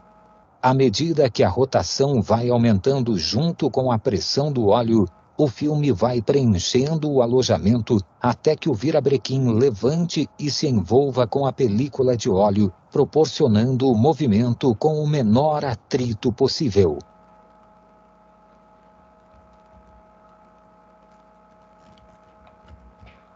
Quando o motor está parado, o virabrequim repousa na parte inferior do mancal e causa um intenso atrito seco no local.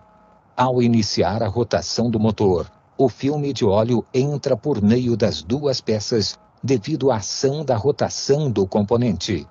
À medida que a rotação vai aumentando junto com a pressão do óleo, o filme vai preenchendo o alojamento até que o virabrequim levante e se envolva com a película de óleo, proporcionando o movimento com o menor atrito possível.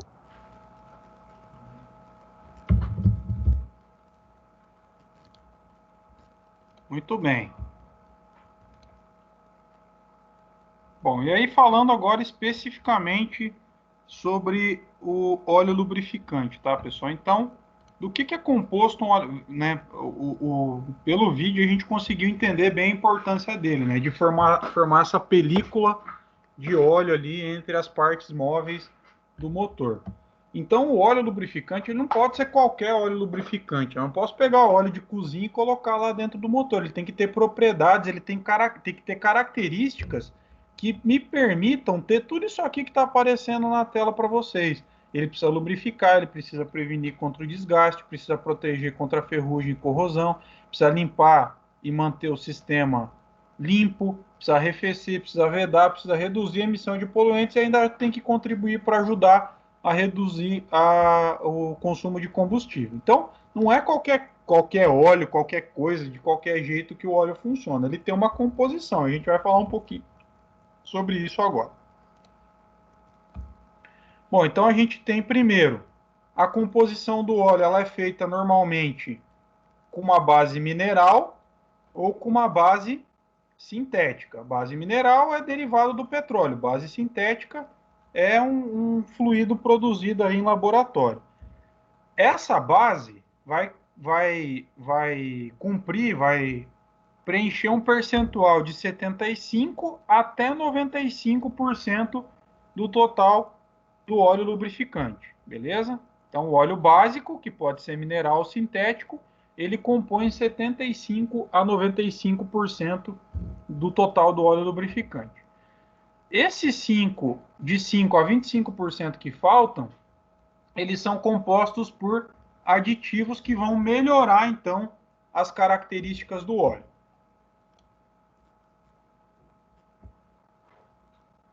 Aqui é a questão de como é extraído o óleo, né? Então, é obtido através da extração e depois ele é destilado. Então, o que é a destilação, né, pessoal? O óleo ele vai ser aquecido, o petróleo vai ser aquecido, ele vai evaporar e ele condensa, sendo separado aqui em óleo básico, óleo diesel, querosene, gasolina, nafta, gases e assim por diante. Então, esse é o processo de refino do óleo, né? Ele é extraído lá da plataforma de petróleo e depois ele vai para a torre de destilação, onde ele é aquecido, evapora, e aí conforme ele vai condensando, ele vai formando esses subprodutos. O nosso óleo básico está aqui, né, na parte de baixo aí da torre de destilação. É um dos primeiros a condensar. Isso aqui para óleo mineral, tá, pessoal? Para óleo mineral. E aí, do que é composto aditivo, pessoal? O aditivo ele vai ter propriedades anti-desgaste, né, para evitar o desgaste das peças, aditivos de detergentes e dispersantes, que é para ajudar a limpeza do óleo, antioxidantes, inibidores de corrosão e ferrugem, melhoradores do índice de viscosidade, anti-espumantes, desmulsificadores e de extrema pressão para suportar a pressão do sistema de lubrificação. E aí a gente tem a classificação dos óleos, tá? Hoje, quando você vai colocar um óleo no veículo, não posso usar qualquer óleo. Inclusive, muda de carro para carro, de modelo para modelo, de ano para ano. Então, o óleo ele é classificado e eu preciso atender esses requisitos essa classificação do óleo lubrificante para, então, definir qual que é o melhor óleo, né? No caso, quem define qual que é o melhor óleo é sempre o fabricante do veículo, mas é a partir dessas informações que ele vai estabelecer, classificar qual que é o melhor óleo para cada tipo de motor. Então, o primeiro índice de classificação diz respeito à viscosidade do óleo, ao grau de viscosidade do óleo. Então, vamos entender um pouquinho o que é viscosidade primeiro. Vou passar um videozinho aqui para vocês que vai falar sobre isso.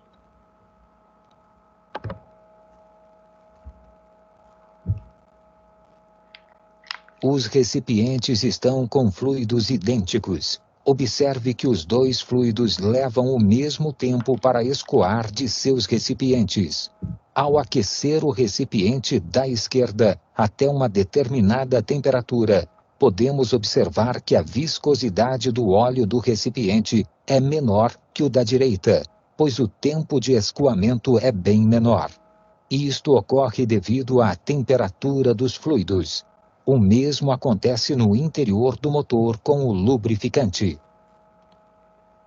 Bom, pessoal, então vocês viram aí que a viscosidade é a resistência que o óleo tem ao escoamento. Quanto mais viscoso ele é, maior a resistência ao escoamento. Quanto menos viscoso, menor a resistência ao escoamento. Então, a primeira classificação, que a gente chama de classificação SAE, que é a sigla para a Sociedade dos Engenheiros Automotivos, ela vai estabelecer o índice de viscosidade do óleo lubrificante. Aí a gente tem dois tipos de óleo, tá?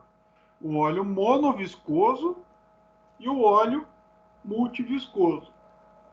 Normalmente, nos motores, a gente vai usar o óleo multiviscoso. Então, quando a gente olha lá para a classificação SAE, a gente vai ver o 20W40, por exemplo. O que é o 20W40? O 20 é o índice de viscosidade desse óleo a frio. Então, quando ele está frio, ele tem um índice de viscosidade de 20. O índice de viscosidade a frio, ele vai de 0 até 20, de acordo com essa tabela que vocês estão vendo do lado direito da tela. Depois a gente tem o W. O que significa o W? O W significa winter, que é justamente para estabelecer a classificação do primeiro índice de viscosidade a frio. O segundo número é o índice de viscosidade a quente, beleza? Então, nesse exemplo que eu dei, era o 20W40. Quer dizer que esse óleo tem um índice de 40 quando ele está aquecido, beleza? Então, se a gente pegar a tabela aqui, ó, a parte de cima está mostrando os índices de viscosidade a quente e a parte de baixo está mostrando os índices de viscosidade a frio. Então, quando eu uso um óleo multiviscoso no meu carro, quer dizer que quando ele está a baixas temperaturas, que aí são temperaturas próximas a 0 grau, ele vai ter um índice de viscosidade 20, por exemplo. Podia ser 15, 5, depende sempre do modelo do óleo. Quando ele esquenta, quando ele chega lá na sua temperatura de trabalho, ele vai ter outro índice de viscosidade, que é 40. Por exemplo, podia ser 50, podia ser 30, depende sempre do modelo do óleo. Então, é isso que significa a classificação dos lubrificantes estabelecida pela SAE. Então, novamente, se eu pegar um óleo lá, 20W50, quer dizer que ele tem uma classificação, um índice de viscosidade a frio de 20, beleza? E um índice de viscosidade a quente de 50. O W significa o inter, então, que é para estabelecer o índice de viscosidade a frio. Ficou clara essa questão aí, pessoal? Alguma dúvida? Entenderam bem certinho?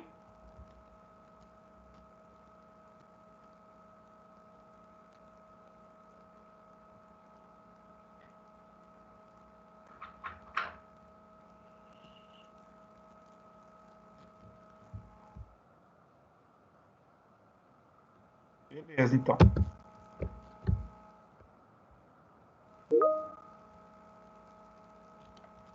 Muito bem. Então, se tiverem dúvida, falem, tá?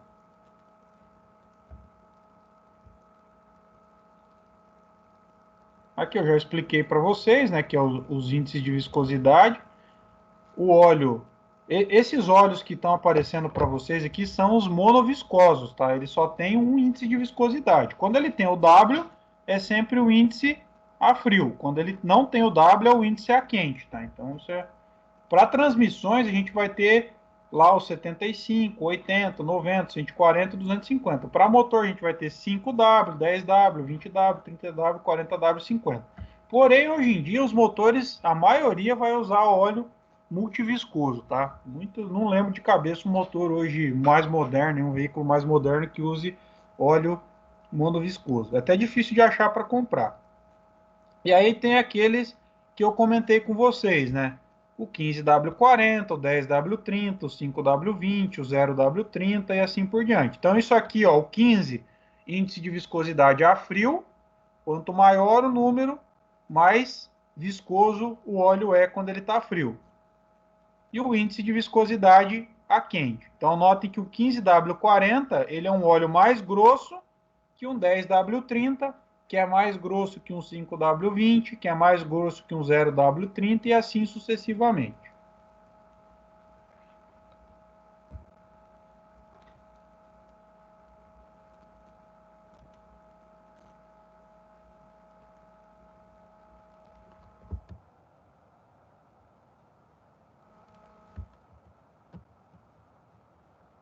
A segunda classificação que a gente tem no óleo lubrificante é a classificação API. Então, quando você pega a embalagem do óleo lá, quando vocês forem comprar um óleo lubrificante ou quando vocês forem no mercado, num posto, prestem atenção na embalagem do óleo. Então, ele vai ter lá SAE 20W50, API alguma coisa.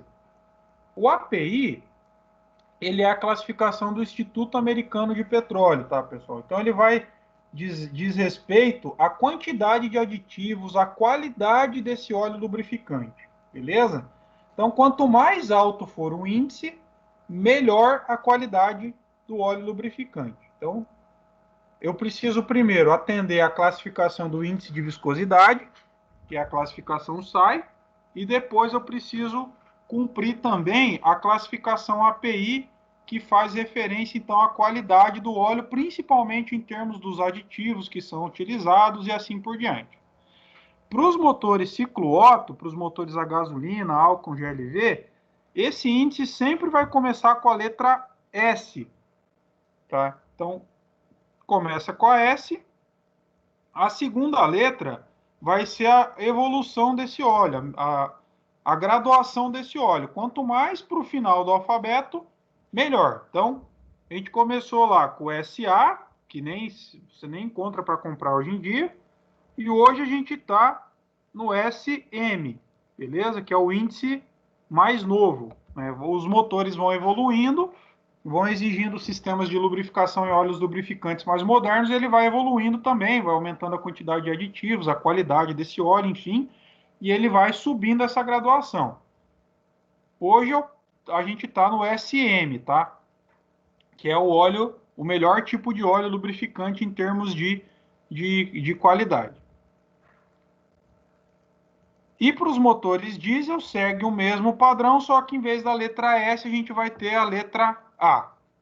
Beleza? Então, hoje a gente está na CJ4, que é a o último índice de viscosidade para óleos lubrificantes de motores a diesel aí. Beleza?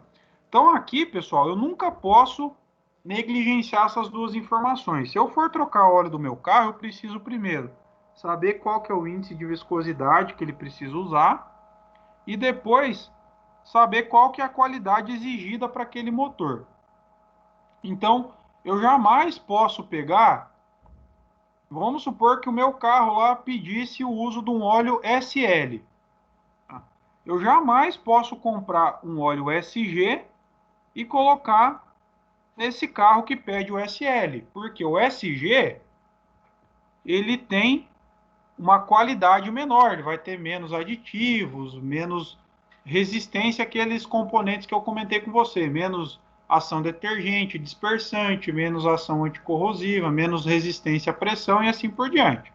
Então, é essa qualidade que eu estou falando aqui, que a gente está comentando aqui. E se for o contrário, pessoal, se o meu carro pedisse lá que eu usasse um óleo SG, só que eu vou lá na loja de lubrificante e não tem SG, só tem o SL e o SM para comprar. O que vocês acham? Eu poderia substituir um SG por um SL ou por um SM? Podem responder aí.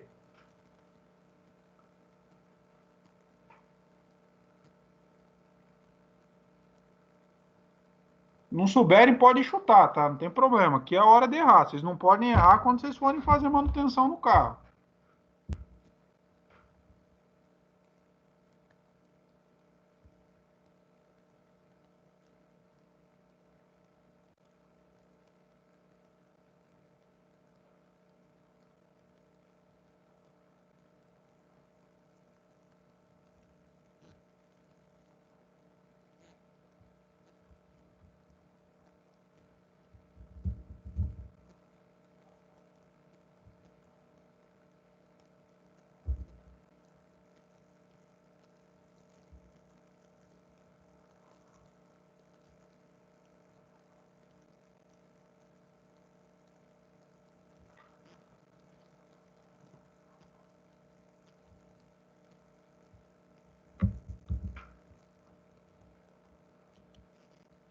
Não querem falar, então eu vou responder para vocês. Eu posso usar, tá, pessoal? Se eu posso usar um óleo superior no lugar de um óleo inferior. Eu não posso usar um óleo inferior no lugar de um óleo superior. Então, se a recomendação é usar um SG e eu quero colocar um SM, não tem problema, posso colocar. Eu estou usando um óleo melhor. Agora, se a recomendação é usar um SM e eu quero colocar um SG, aí não posso. Aí eu estou comprometendo a vida útil do meu motor, porque esse óleo lubrificante não vai ter toda a capacidade de lubrificação que ele deveria ter para aquele modelo de motor. Então, eu sempre posso usar um óleo melhor, eu não posso usar um óleo pior quando a recomendação é um óleo de capacidade mais elevada. Tranquilo? Dúvida sobre isso? Alguma pergunta?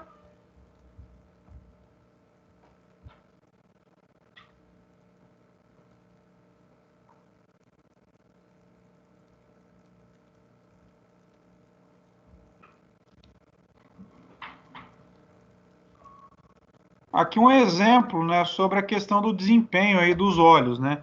Então, o SA, ó, era um óleo lá da década de 1930. Depois veio o SB, o SC, o SD. Então, vocês imaginem o motor da década de 30 comparado com o motor de hoje, né? Não tem nem comparação. Então, esses óleos aqui é até difícil de você encontrar para vender aí hoje em dia. Não tem, né? Muito raro. Aí hoje a gente teve, depois foi subindo, né? O SF, o SG, o SH, o SJ, o SL, o SM. Hoje nós estamos no SN, que é de 2011 em diante. Até não sei se já não saiu um superior ao SN. Aqui no Brasil eu acho que não, mas talvez fora já tenha um óleo superior. Ou seja, eu posso usar um SN no motor que recomendava um SA, mas eu jamais posso usar um SA no lugar de um motor que recomendasse o uso de um óleo de classificação SN.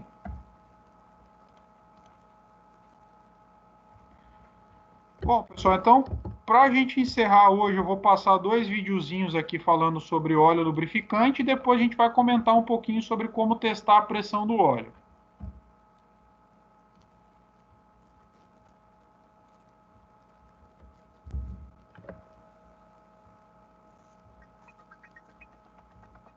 Lubrificação. Seu uso na diminuição do atrito tem sido algo recorrente desde o surgimento das primeiras máquinas. Até pouco mais de 150 anos atrás, a lubrificação desses componentes era feita por compostos de origem animal ou vegetal. Isso mudou a partir de 1859, quando o petróleo se popularizou e várias foram as vantagens da lubrificação a partir dos seus derivados. Mas não foi apenas a matéria-prima do lubrificante que mudou de lá para cá.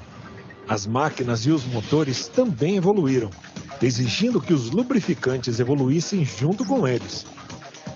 Mais do que diminuir o atrito, a lubrificação também passou a ser responsável por realizar a limpeza, a proteção e a refrigeração do motor.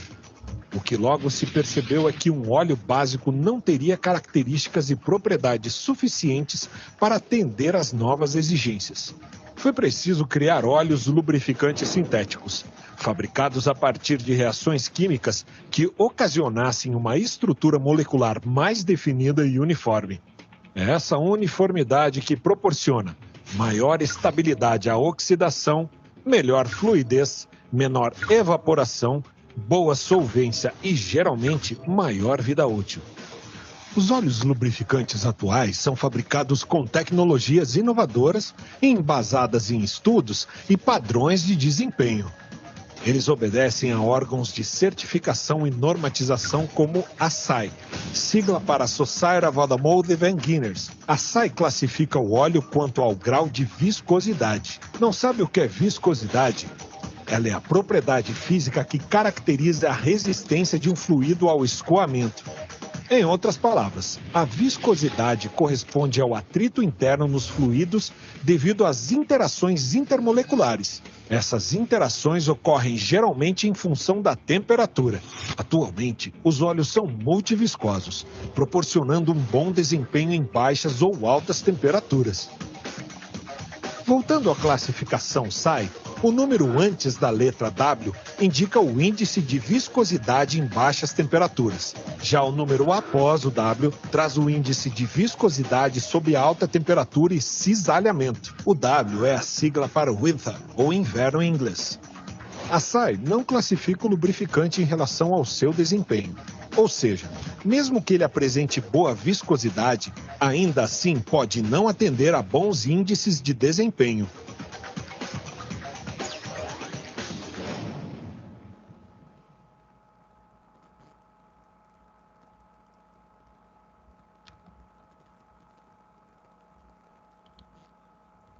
E aí mais um videozinho também falando sobre lubrificantes.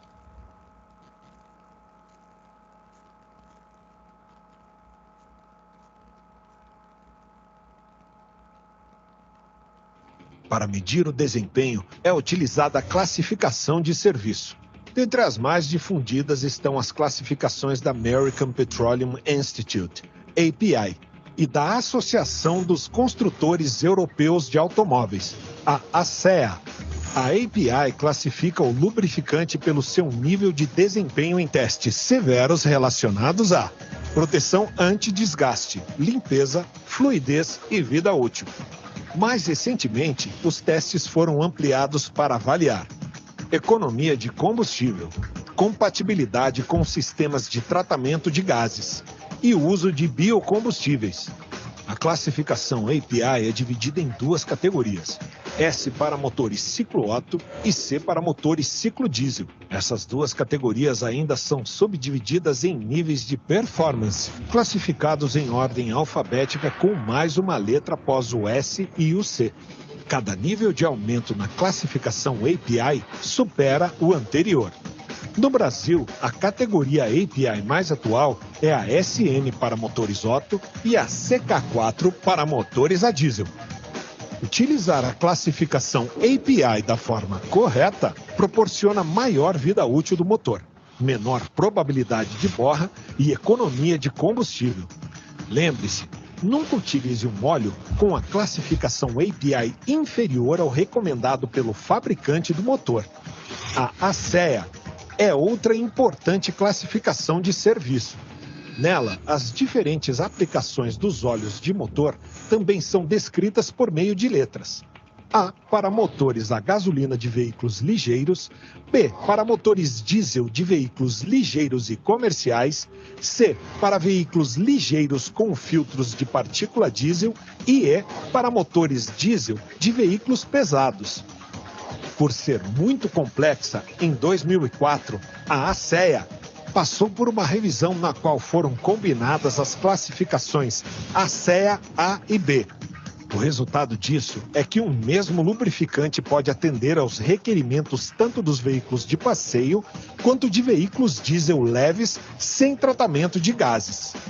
Agora lembre-se, o nível de performance do óleo depende do ano da classificação, ou seja, uma mesma classificação A3/B4 de anos diferentes pode resultar em performances diferentes nos requisitos de serviço. Por último, temos outra importante norma, a ILSAC. Sua origem remete à necessidade de reduzir a emissão de poluentes em motores automotivos. Para atender a esses requisitos, a API, em conjunto com a Associação Japonesa de Fabricantes de Automóveis, JAMA, e a Aliança dos Fabricantes de Automóveis, AAM, criam a norma ILSAC. Essa norma comprova se o óleo tem a capacidade de reduzir o consumo de combustível e ser compatível com os sistemas de controle de emissão. Para se enquadrar na norma ILSAC, o óleo lubrificante deve ter viscosidade igual ou menor que SAE 10W30. No Brasil, a mais moderna classificação disponível é a ILSAC GF5, que acompanha os requisitos da norma API-SN. Antes de finalizar, 3 dicas muito importantes. Consultar sempre o manual de especificações do veículo e utilizar os lubrificantes adequados para cada sistema. Atender os requisitos do fabricante na hora de trocar o lubrificante, levando em consideração o tempo decorrido entre as trocas. E armazenar o óleo adequadamente, pois quando exposto ao ar ambiente, ele sofre uma deterioração. É isso, nos vemos em breve.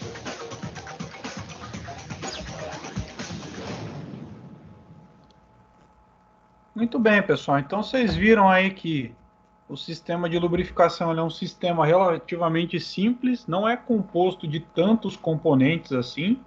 A gente tem a bomba de óleo, os filtros, o radiador de óleo, o próprio óleo do motor, mas ele é essencial para o funcionamento do motor e para a durabilidade do motor, né? A gente precisa fazer manutenção periódica, preditiva, preventiva, e quando ele dá problema, uma das coisas que a gente vai verificar, então, para saber o que está acontecendo, é a pressão de óleo do motor, tá?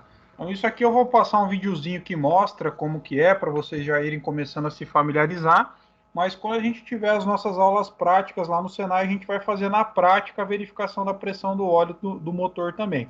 Então, às vezes o motor está com ruído, está acendendo a luz do óleo. Antes da gente condenar, da gente fazer um diagnóstico sem saber, é adequado que a gente teste a pressão de óleo para saber se ela está dentro dos parâmetros estabelecidos pelo fabricante. Então, Mais comentários eu vou fazer quando a gente tiver a aula mesmo. E aqui eu vou passar só esse videozinho para vocês já começarem a se familiarizar com isso.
Ruídos que ocorrem na parte de cima e de baixo do motor são alguns dos sintomas relacionados à redução da pressão do óleo. A ocorrência desses sintomas provoca o acendimento da luz espia do painel. Esse vídeo mostrará como realizar o teste para identificar a redução da pressão do óleo. Antes de iniciá-lo, você deverá verificar o nível de óleo e se ocorre a sua degradação. Chamamos essa degradação de borra. Agora usaremos o manômetro, este equipamento aqui. Primeiro é preciso desrosquear o interruptor de óleo.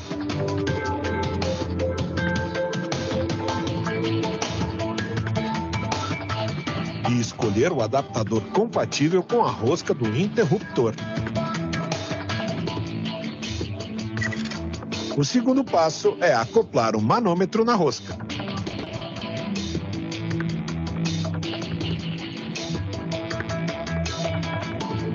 Para isso, utilizaremos duas chaves de boca. O terceiro passo é instalar o manômetro na linha de lubrificação para fazer as medições.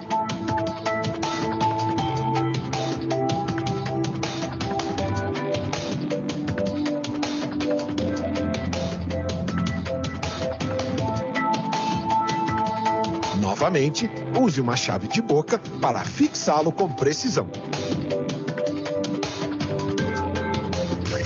Ao executar o teste, devemos considerar a temperatura e a rotação do motor. Para facilitar, a maioria dos manômetros faz leituras em PSI e bar. Após reunir as informações de leitura, você deverá compará-las aos parâmetros especificados pelo fabricante. Até a próxima! Então tá aí, pessoal. Só para vocês terem uma noção de como mede, né, a pressão do óleo lubrificante, mas como eu disse, essa atividade a gente vai fazer nas aulas práticas lá. Então com isso a gente encerra o conteúdo de lubrificação aí. Queria saber se vocês têm alguma dúvida, alguma pergunta, se ficou claro. Deu para entender? Professor, só uma curiosidade, o Militec, ele tem a mesma função do óleo, mas só que a proteção dele é maior, no caso, ou não tem nada a ver? O Militec é um tipo de aditivo que você coloca no óleo. Então, o que o pessoal do Militec diz, né? Que o Militec, na verdade, bem na verdade, ele não é, corrigindo o que eu falei, ele não é um aditivo para óleo. Ele é um protetor de superfícies. Então, quando você coloca o Militec no óleo, o óleo só serve como transporte para o Militec chegar na peça que ele vai criar aquela camada. Então ele vai aderir à peça e vai criar uma camada protetora na peça. Entendeu? Então ele é um protetor de superfície. Ele não é um aditivo para o óleo. Ele só usa o óleo como o agente que vai transportar ele até essa peça que ele quer criar essa proteção. Mas existem aditivos que você coloca no óleo lubrificante também, que são vendidos. Agora, Eu sempre penso assim, né? E aí a gente está falando, lógico, pessoal, aqui na área automotiva, quando se trata da parte comercial, digamos assim, da normalidade, né? Do que os fabricantes recomendam. É lógico que quando se trata de preparação, essas coisas, esse tipo de aditivo ou de protetor de superfície é necessário. Agora, quando se trata de uma condição normal de uso do veículo, não é necessário. Tá? Por quê, pessoal? Porque quando vocês assistiram, a gente falou sobre o vídeo, falou sobre todos os aditivos, sobre a qualidade do óleo. Então, quando um fabricante recomenda um determinado óleo lubrificante, significa que aquele óleo atende todas as necessidades de lubrificação que o motor tem. Se eu usar o Militec, vai prejudicar o funcionamento do óleo? Não, não vai. Então posso usar, ele não vai estragar, ele vai ajudar a melhorar. Ele melhora. Porém, não é uma coisa que seja necessária. Não sei se ficou claro, Alisson? Ficou? Aham. Agora, quando o pessoal, principalmente para o pessoal que trabalha com preparação, eles costumam usar o Militec justamente por ele ser um protetor de superfície. Então, além do óleo lubrificante, você tem mais o Militec. Hoje em dia já tem outras marcas também de protetores de superfície que, que, que fazem uma função parecida com a do Militec. O pessoal acaba usando ali para melhorar, então, a proteção da superfície das peças, né? Como você tem ali uma pressão maior, um impacto maior sobre as peças, é importante, eles acabam utilizando. Tranquilo, pessoal? Mais alguma dúvida? Mais alguma pergunta?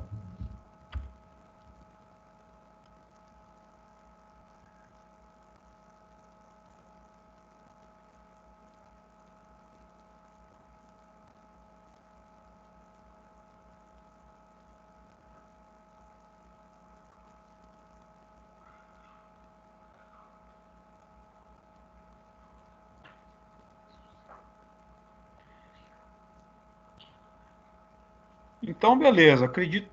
A maioria diz que está tudo tranquilo, que não tem dúvidas. Enfim, eu sei que, lógico, que quando a gente for voltar até as aulas práticas, as aulas presenciais, vocês vão ter mais dúvida, vão perguntar, né? Faz parte mesmo. Então, como ninguém tem mais nada para perguntar, não tem mais nenhuma dúvida nem nada disso, a gente vai encerrar por hoje.